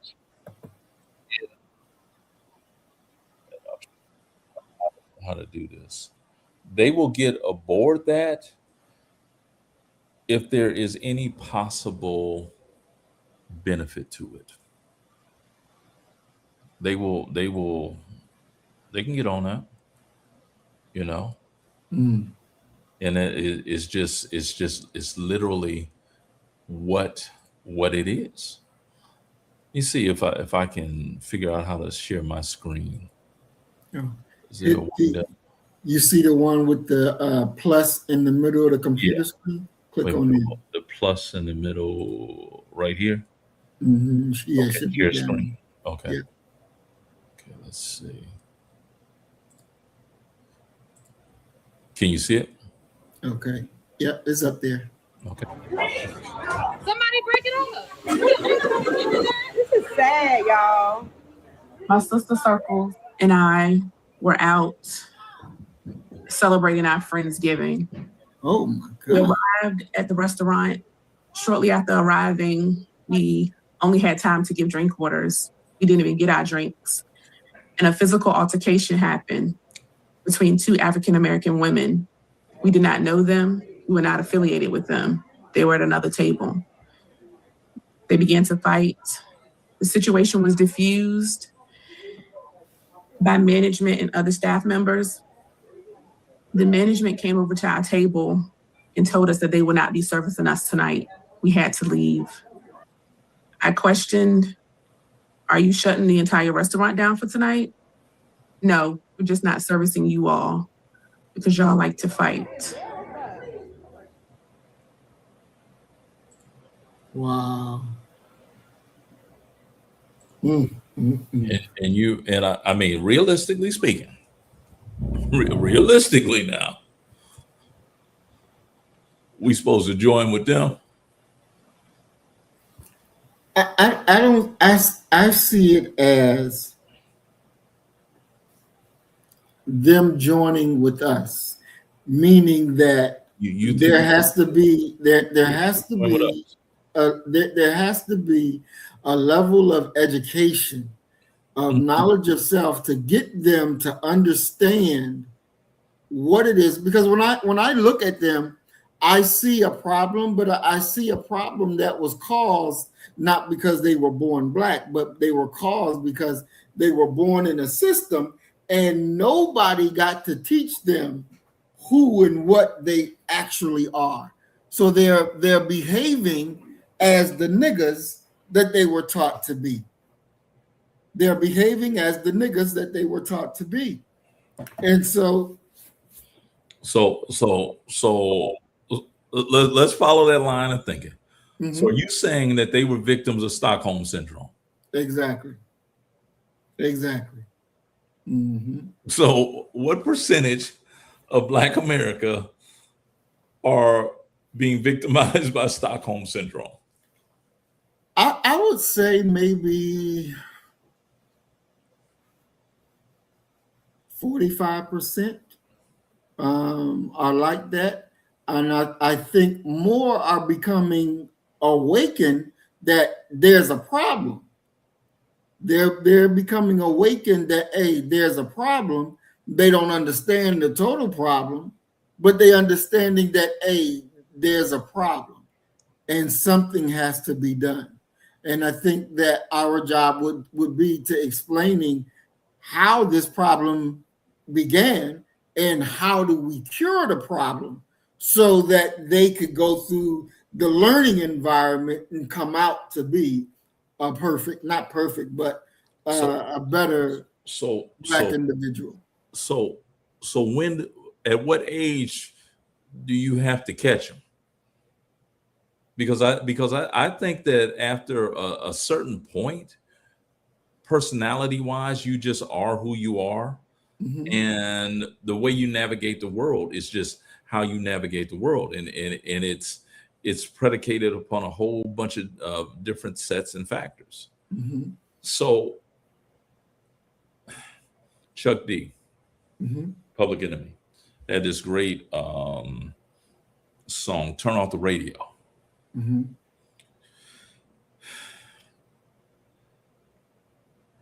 Is it even possible to reorient these people?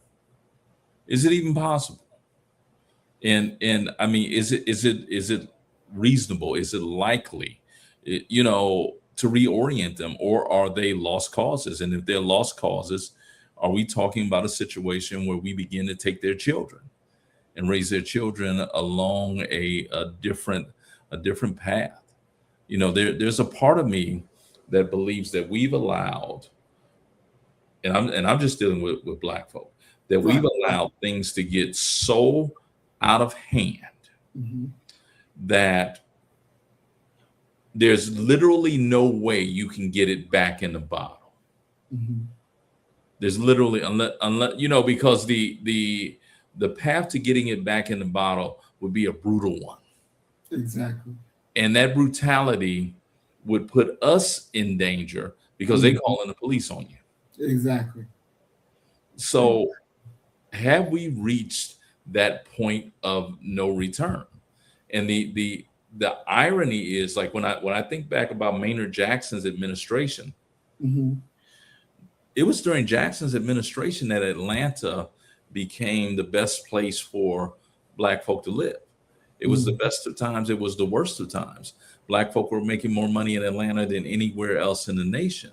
But it was also became the #1 murder capital in the nation as well. So are we talking about a situation where Blackness is only one level? It's one of the things that has to be checked off in regards to on a checklist that would denote that you're one of us. Like, you got to be Black. Mhm. Okay. You got to be this, you got to be that, you got to be this. And if you can't check all of those, then you're not going to be welcomed into what it is that we're doing. Okay? Because we can't trust you. Mhm. So the question becomes, if we're being selective, Mhm. creating prerequisites in regards to who can come in and who cannot, doesn't it stand to reason that other people who have decided to not be B1 Mhm. have done a similar evaluation criterion and kind of said, nah, I'm never going to fit in with them. Mhm. That's one point. And then the other point that I want to ask you, have we conceded blackness, generally speaking, to the worst segments of our society? Mm. Is blackness being defined in the general sense, not us, Mhm. but generally, is it being sort of defined by rappers, things like that?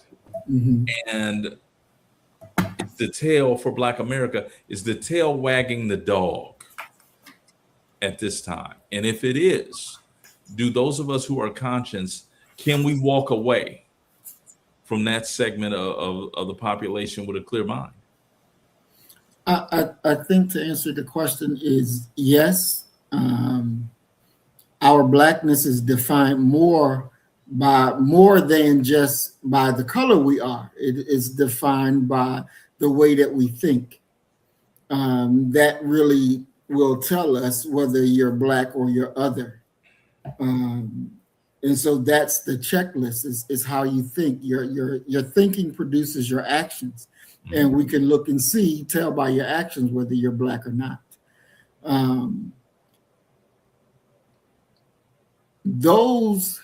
It is seen that black people are the problems, period.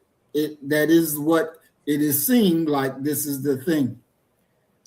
Those who don't have a black first mentality are not going to come to us until everything else has failed them.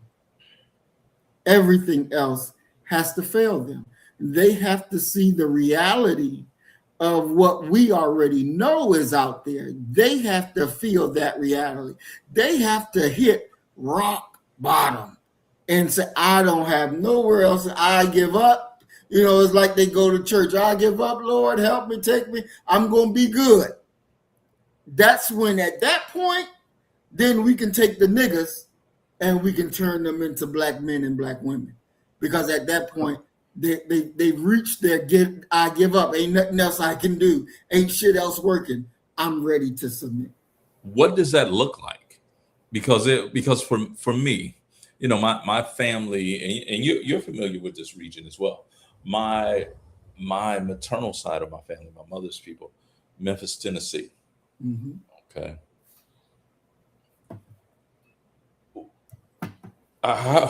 What is rock bottom for these Negras in Memphis? If they ain't at rock bottom already, nope, and I'm not talking about the ones over there in Germantown.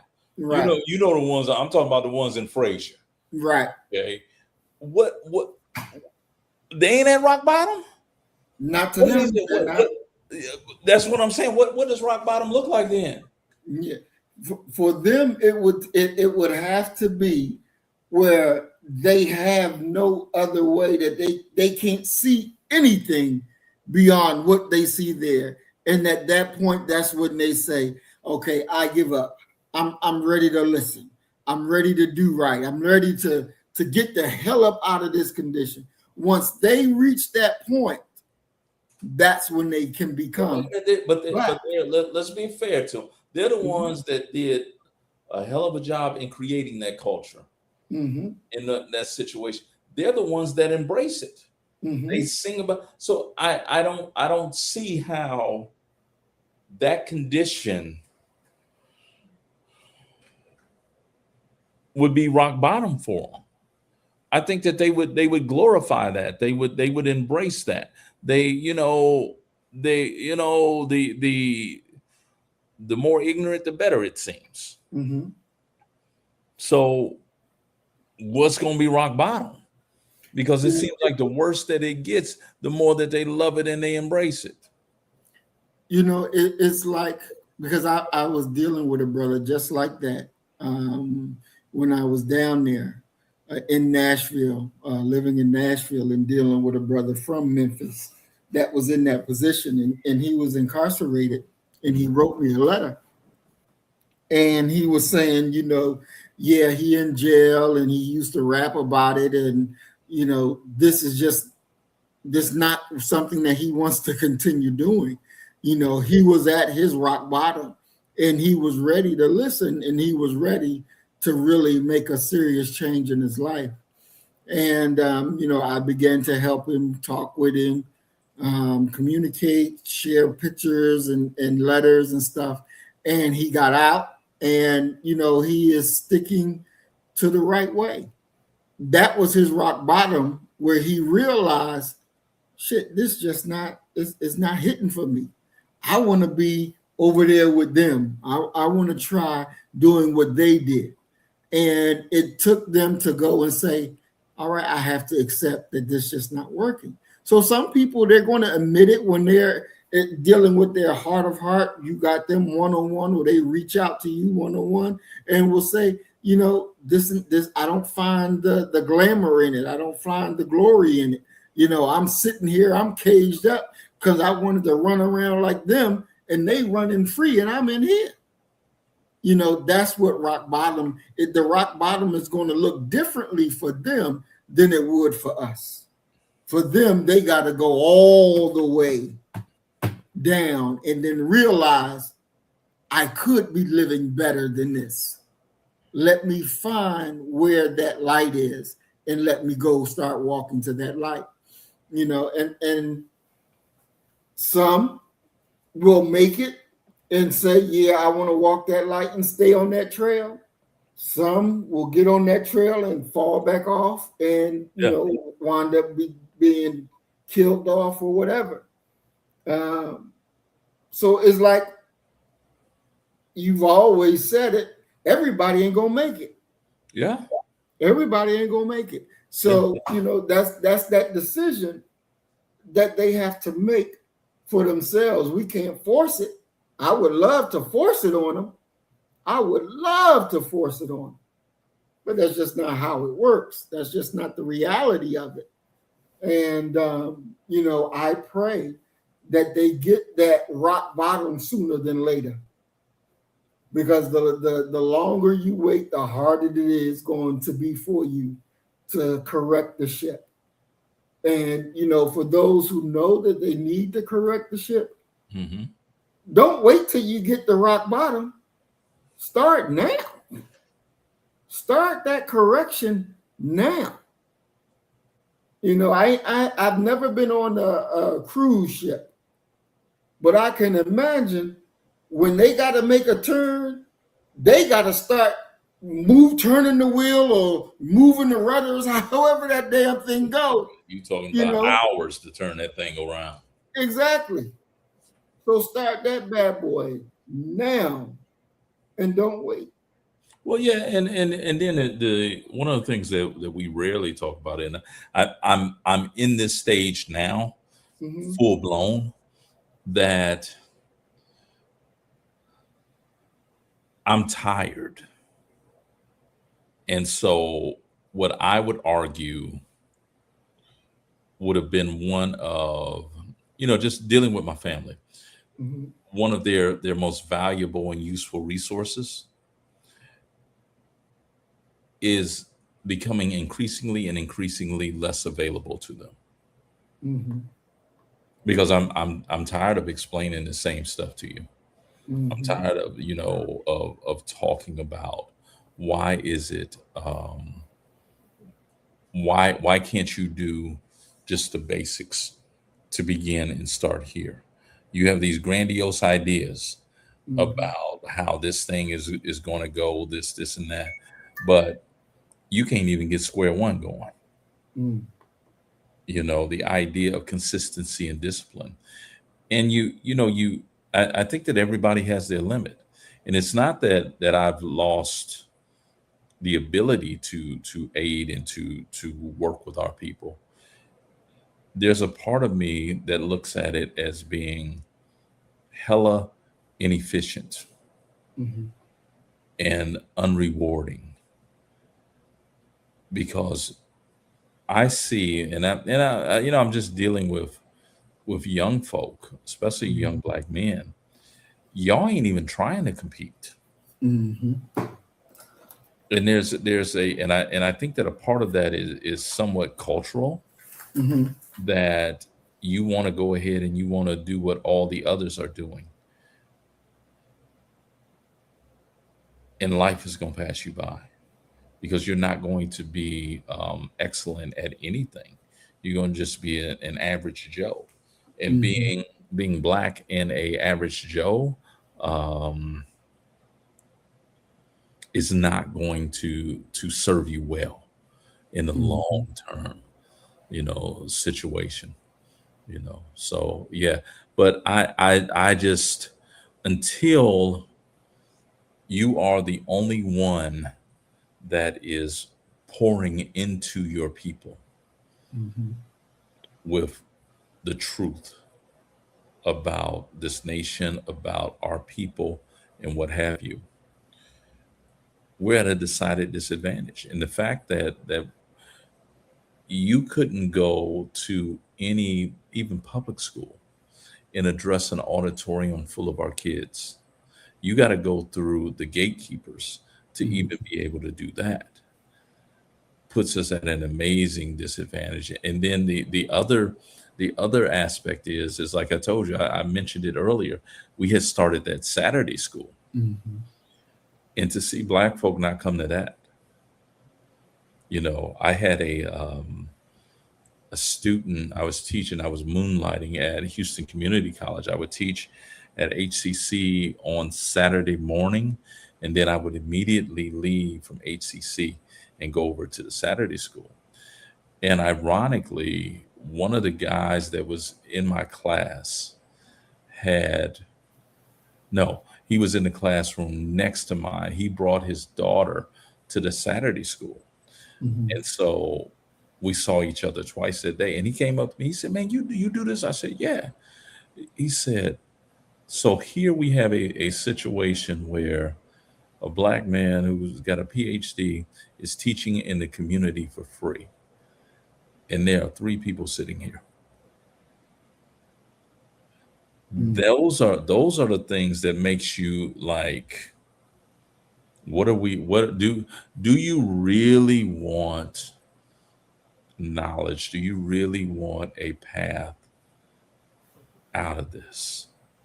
Mm-hmm. And you'll continually come up with, nah, not really. They want, their actions show that they want entertainment. Mm-hmm. Mm-hmm.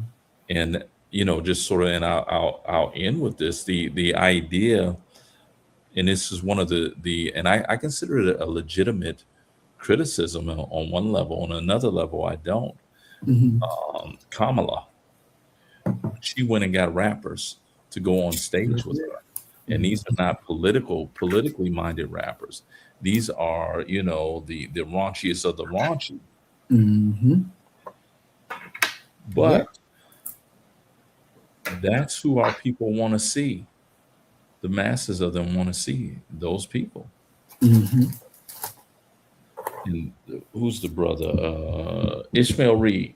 My homeboy John Calhoun had conversation with Ishmael Reed. And Ishmael Reed said this, and I'll extend what it is he said. He said, "A people can be no healthier than their stories." And there's a lot of validity to that. And when you look at the stories that Black folk are supporting and that they buy, it's these urban, Big Daddy's Kingpin, Bottom B comes home. Mm-hmm.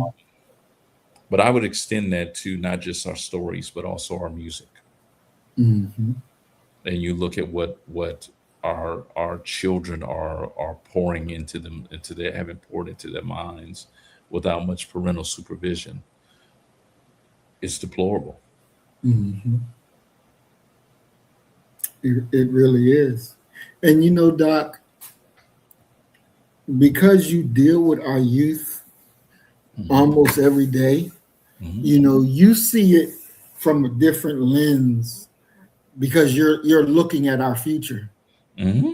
and it doesn't look good. And I'm quite sure if I was, I would be pissed off every damn day. I probably wouldn't even want to look at them. You know, just being 100 with that, I probably wouldn't even want to look at them when they coming in with that foolishness. So I definitely understand where you're coming from. Look here. I received a paper that was surely Chat GPT. And I ran it through the service that we use to discern if it's AI. I knew it was. Okay. And my suspicions were verified. Okay.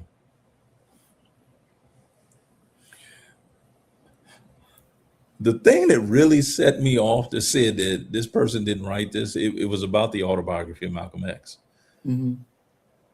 They, in the middle of the paper, they started talking about Malcolm Floyd.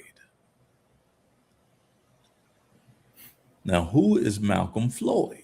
And I'm like, wait, who the hell was Malcolm Floyd? I done read the autobiography hundreds of times, and I have never come across Malcolm Floyd. Now I'm interested. And they said that, it was a racial tragedy that Malcolm Floyd was killed in the middle of the street by a police officer who was kneeling, This person simply typed in Malcolm X, and the Chat GPT put out, combine Malcolm X with George Floyd. And they obviously either are that ignorant of Malcolm's story or didn't care to read what it is they were turning in. And so it's a up close and personal discouragement that it puts you in the mind of what's wrong with y'all. Right. And the ability to know, and the hard work that comes along with knowing has been short-circuited. Now they have a shortcut to everything. Exactly. And that's just really what it comes down to. You have, and I had a student ask me this once, said, after I talk to you or listen to you, I feel like I need to go get a library card and read. How much have you read in your lifetime? And I said, I can't even tell you how much I've read. It's just who I am. It's, this is what I do all day, every day, because I thoroughly enjoy it. I remember meeting a sister at a YMCA, and I just did this in the airport when I finally caught that flight from Baltimore. I was in line behind a brother who had a book in his arm, and I'm like, yo, man, what is that you read? Right. As a writer, I'm like, how did they get you to buy their book? Right. So we started talking about it. It was a book about religion or something like that. But I'm at the YMCA, and this sister, she's on the treadmill, and she has a book. And when she gets off treadmill, our paths crossed. And I said, yo, what are you reading? And it was one of them Black Harlequin romance type book, how Stella got her groove back or something. Right. And she says to me, so do you read? And I said, yeah, I know how to read. And she says, yeah, you should read more, and this and that. And she starts this whole thing about me needing to read. And I know that she's already taken the superior position of Black men don't read. Right. And she says, now I'm not telling you that you should have to read, as much as I do. But see, I read about a book a month. I said, what? You can make a book in a month? She said, yes. Now, just start doing what it is that you're able to do, and you can build your stamina up. And I called my homeboy Mario. He was my workout partner in Columbus. So I called Mario. I said, yo, you got to come here. You got to come here. Okay. He said, I said, tell him what you just told me. It's like, well, I just told your friend he needs to read more, and that I read about a book a month, and this, and he said, man, leave this girl alone. And she was like, well, what's wrong? He said, this fool right here getting a PhD, he reads a book a day. Okay, he's like the Rain Man. That sister looked at me, grabbed that book, put it under her arm, and stomped off. And I'm just like, maybe I can join the book club that you in. Y'all read, y'all knocking them out. A book. Right. But there's a general erosion in the stamina to read, the interest to read, because they are totally submerged and literally addicted to the instantaneous information. And they want bells and whistles. They want a song with it. They want this and that with it. And I'm not going to say they're the only ones who are doing that, but I can guarantee you that the Asians are not doing that. Right. And many of my brown brothers and sisters, the Mexicans and the Spanish, their kids aren't doing it that way either. Now, there are some black kids and some black parents who are on their kids and they are doing it, they're doing the thing. But by and large, on average, I come across so many of ours who are scatterbrained, lackadaisical, and it's not that they don't have the ability. And this is why I think that one of our main thrusts has got to be mentorship. Our kids just don't know. They don't know when they're, I'm dealing with I have a niece, Yaya, a Maya. Yaya is just like me. She's the one that's in her room with her door closed, doing what she does. And she's in there doing her work. And she's, very proud of her. Yaya has accomplished something that, she's on the honor roll, the scholars list or whatever. And she goes to the school I graduated from. And the family joke is, yo, you wouldn't know nothing like this when you was there, was you? And I'm like, yo, you got to remember that I grew up at a time where they wanted us all to feel as if we could succeed. So they ain't had no honor roll back then. Yeah, right, Negro. Yaya is 15. Okay. And the way that I look at that, the way my wife looks at it, is that it's time for Yaya to start really nailing down. You're on the scholars list for the first team. Only 5 kids make the first team. She gets it every single grading period. Oh, wow. Time for us to start knocking down where you going to school at. Exactly. And her response was, well, I'm only 15. I'm more interested in learning how to drive. That's a failure to an inability to be able to see the entire chessboard of life. Exactly. And I'll end with this. I remember it was 6th grade when all of my white classmates appeared on Monday with a t-shirt or a sweatshirt that had a college on it. And when we asked them, the black students asked them, it was like they had a holiday or some shit. And their parents had all coordinated that would be the weekend where they would go on college visitations and make a declaration of where they were going to go to school. So they're looking 6, 7 years ahead. Exactly. Whereas we're looking at what's going to happen later on today. Mentorship. We got to get our kids to understand the worth and utility of a 5-year plan and a 10-year plan. Exactly. Exactly. That's exactly what has to be done. Lord have mercy. Doc, you have an extremely hard job. Extremely hard. When I was growing up, I used to think I wanted to be a teacher. But nah, that ain't something I would really want to do. I mean, you know, and the thing is that just as children have, I would argue, the upper hand in their home, whereas they can call 911, they can go to school and say that you beat them or this and that. Same thing within a college classroom.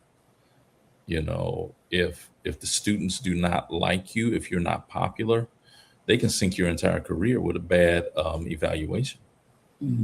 It's just what it is, you know. So it's a different gig, and you hope.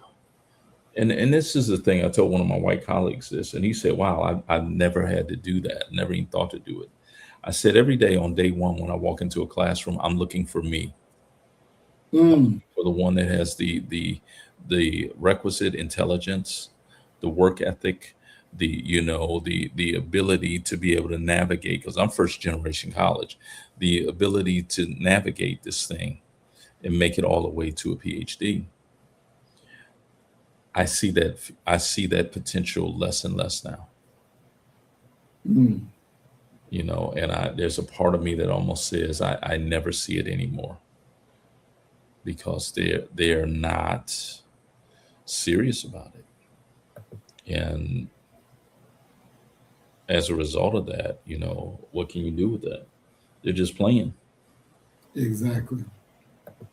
Exactly. Good Lord. Yes. Yeah, the work that has to get done. Yeah, I mean, it's Herculean, but the most frightening, it's a frightening thing, but it's also an encouraging thing, is who's going to replace us?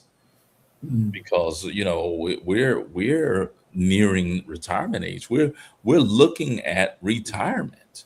That whole thrust, we're the children of the Black Power era. When we go, who's going to take our place? When I was at the NCBS up in Baltimore again, I went and sat in on a panel. It was 4 young folk who were from Baltimore, and their panel was and the thing that made me go to the panel is they were talking about the crack epidemic. And I'm like, I'm gonna go hear this. And so I sat there and I listened to these young folk talk about something they researched. And I'm like, man, I lived through this. Okay. Which is a reminder that, you know, we're old. Okay. That they're researching the time when we came of age. But by the time they were done, I was encouraged. I said, yeah, y'all are the next ones. And I literally needed to be there to see that pipeline still has some young folk who are coming through, and they're gonna be able to take our spot. They're gonna be able to boogie when they get there, and we can leave, you know, with our heads held high, because we have reproduced ourselves. And that's kind of the rule within Black studies, that you can leave once you reproduce yourself. And I'm glad to say I've reproduced myself probably 10 to 15 times now. When I leave, I know Jasmine Parker is on the job. Carlton Singleton is on the job. Michael Clear is on the job. So I'm good there. I'm good. I'm just trying to make it to retirement. And Most definitely. I'll disappear. Definitely. I want to go ahead and thank all of our viewers for tonight. Christine Williams, peace and blessings, Queen. We're glad you're with us. Who else? We got Twin Pyramid. Peace and blessings, big bro. We're glad you're here. Brother Willie Rivers. Peace and blessings, bro. We're glad you're here. Big brother Roy. Peace and blessings. We're glad you're here. And we thank everybody that's watching. We thank everybody that is commenting. And we ask you all please to like and share the video. Doc, you want to go to your closing comments? Yeah, just same thing as always, man. Just happy to see another day to be able to be with the family and what have you. Yeah, just happy to be here, man. Just happy to be alive, happy to be sane. Definitely. And so I'm going to say for our my closing that as we close tonight, and as we close tonight's analyst, Maynard Jackson, Marion Barry, which we didn't get to, but Carl Stokes, we have to move beyond just remembering these men. We have to understand the mechanics of how they fought. Malcolm X told us in 1964 that the ballot is like a bullet. If you don't aim at the target, you're not going to hit it. You're just making noise. Maynard Jackson aimed his at the banks. Marion Barry aimed his at the city's payroll to build a big black middle class. Carl Stokes aimed his at the very gates of segregation in Cleveland. Remember, for 2026, we have to target sovereignty. We have to target making our reality real as we do for self. Because if we sit around and keep waiting for somebody else to create a table, it will never be made. We have to get up and create our own table. This is what we are mandated to get done. We have to make sure that we have our own businesses that are protected. We have to make sure that they're funded, our people are protected, and we must wage a relentless war on anybody who seeks to dehumanize us, regardless of color. This is something that we cannot stand. Period, point blank. As you see, did you see the quote unquote tweet or whatever Donald Trump sent out on Tehran before the program? That he finished with what, praise Allah? Yes. Yeah. So this demon is going to get a lot of American soldiers killed unnecessarily. Yeah, I mean, my thought, and one of the guys on CNN said this. He said he doesn't understand that, like the pilot, the F-15 pilot who was shot down. If they had captured him, he would have went through such hell as retribution for what this fool said. Well, most definitely. But we look here. I've been, and I don't know why, but it's been in my spirit to watch Lyndon Johnson's time when he was in office and how he dealt with the Vietnam War and all of that. And it was really amazing to sit back and watch it. And it's like, damn, we're about to go through all this all over again. Yeah, if you put boots on the ground in Iran, they're going to get slaughtered. These people, you're talking about knocking out their power and energy sources. They've existed for hundreds of years without that. Exactly. And it's going. I mean, come on, let's be very honest about it. There's a reason why you rarely see the son of a boxing champion be anything in the ring himself, because he was not raised up under those conditions. He was not, he's not, and you can't replicate that hardness that comes from that. You just simply can't. So you're gonna take some American soldiers who are used to living in a first world nation and training in a first world nation, put them in a third world nation against some people who know the terrain, know the land, and have been waiting for several decades for you to bring your ass on over there. And they've said that to you publicly. Exactly. Yeah, Exactly. they're not afraid of you. Mm-mm. They are not. They are not. And you can you imagine, Doc, if Israel put IDF soldiers on the ground in Iran? Oh my God. Mhm. I think the Muslims would be coming from every country just to get over there and get a piece of that ass. Well, but see, the thing is that, and this is the frightening thing, Mm-hmm. you can be activated wherever you at. Mm. You know, you Mm. activate yourself. This does not have to be a coordinated, Oh, as they exactly. put it, a sleeper cell Exactly. that gets activated. You get activated. Um, you're gonna get activated just simply because of your connection to your Mm-hmm. God and your religion. Mm-hmm. Mm-hmm. And there's the great. I was thinking about this about a week ago. The great saying of the pen is mightier than the sword. Yes. You can't. You're dealing with ideology. You're dealing with religion. You're dealing with belief, and you're going to unintentionally cause people to really double down. The next generation to double down upon that. Because Mm-hmm. how do you think those sons, those brothers of the little girls who were killed in that school, what do you Mm-hmm. think their motivation is? Exactly. Could you forgive that? Would you forgive that? Would you hope to forgive that? No. Nope. You would see, then you would burn with anger forever Mm-hmm. and plot a means of striking a blow of revenge. Exactly. So the activating is going to come from the heart. It's going to come from ideology. Mm-hmm. Definitely. And what he's doing is guaranteeing that the ideology there will stand strong for at least the next 200 years. Mm-hmm. Exactly. Exactly. And Doc, I was thinking that all these countries knows that America was the country that used the atomic bomb twice on another country. Mhm. And I have associates at work that go to different countries and just chill. And I had one of them that went to Japan. Well, actually, a couple of them went to Japan.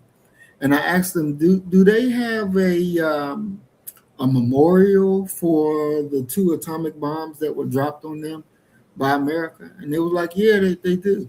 I said, did you feel unsafe walking among them, knowing that you're from the country that dropped atomic weapons on them? And they were like, not really. I never even thought about it.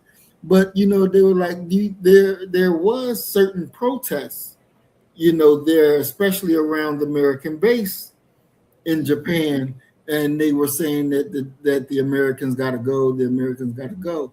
And I was like, wow, how many different countries have issues with what America does, with issues with what America has done to them? What is the real image of America in these different countries? It can't be that great. I mean, somebody who traveled abroad, I can tell you for sure that you're immediately identified as an American, and there is a stigma attached to that. Being even in one of the center attractions of being in Ghana is the Kwame Nkrumah Center.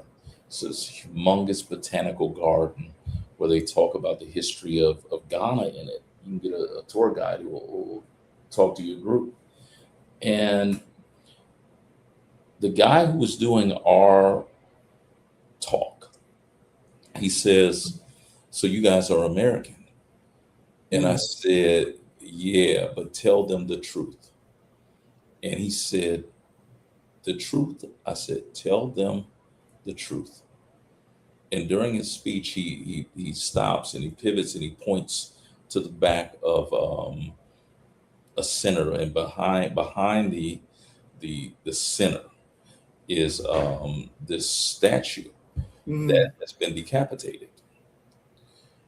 And he said, that statue there is of our first Black independent president, Kwame Nkrumah.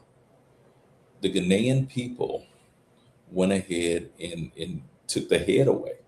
And at that time, they eventually found it, but at that time, they had yet to recover the head. And he said, your government did that.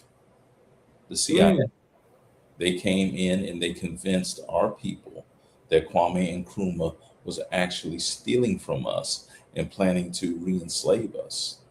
He said, and none of it was true. He said, our people we believed y'all. And so they led a coup. And not only did they, overthrow the government, they ran Kwame Nkrumah out of Ghana to Guinea. So the history of America abroad is not something to be necessarily proud of at all.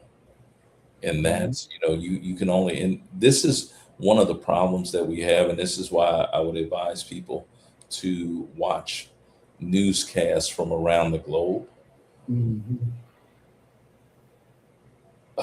There are no protests of American military bases occurring around the globe in the minds of Americans because you don't see them. Exactly. You only see what the military, what the U.S. media is showing you. And people are divided amongst Fox News and MSNBC. Look at some other stuff. Look at BBC. Look at some stuff internationally and see what they're saying. Because if you were to, and I'll use this as the quickest analogy that I can give, if you read an American textbook, George Washington is a hero. You read a British textbook, that same George Washington is a traitor. Read both and make the decision of who's correct. Wow. That is very revealing, and I'm quite sure a lot of people don't even think about that. That he was a subject over there and fought that over there, fought that here to take away the rule from over there so that they could be free here. So yeah, definitely. Wow. So a lot to think about and understand. Boy, I tell you. Most definitely. Yeah. All right, y'all. Well, we're gonna go ahead and close out. We're in a little bit of overtime, 37 minutes over, but it was definitely well worth it. And as we always say, you kill the nigga in you, I'm gonna kill the nigga in me, and our God will reign supreme. We are Black first, today, tomorrow, and forever. Love you, family. Peace and blessings. Assalamu alaikum. Shalom. Peace. Peace. You better get the message and get it straight. You're gonna need some bridge work. It's simple as that. Because we're living in judgment. We're living in implementation.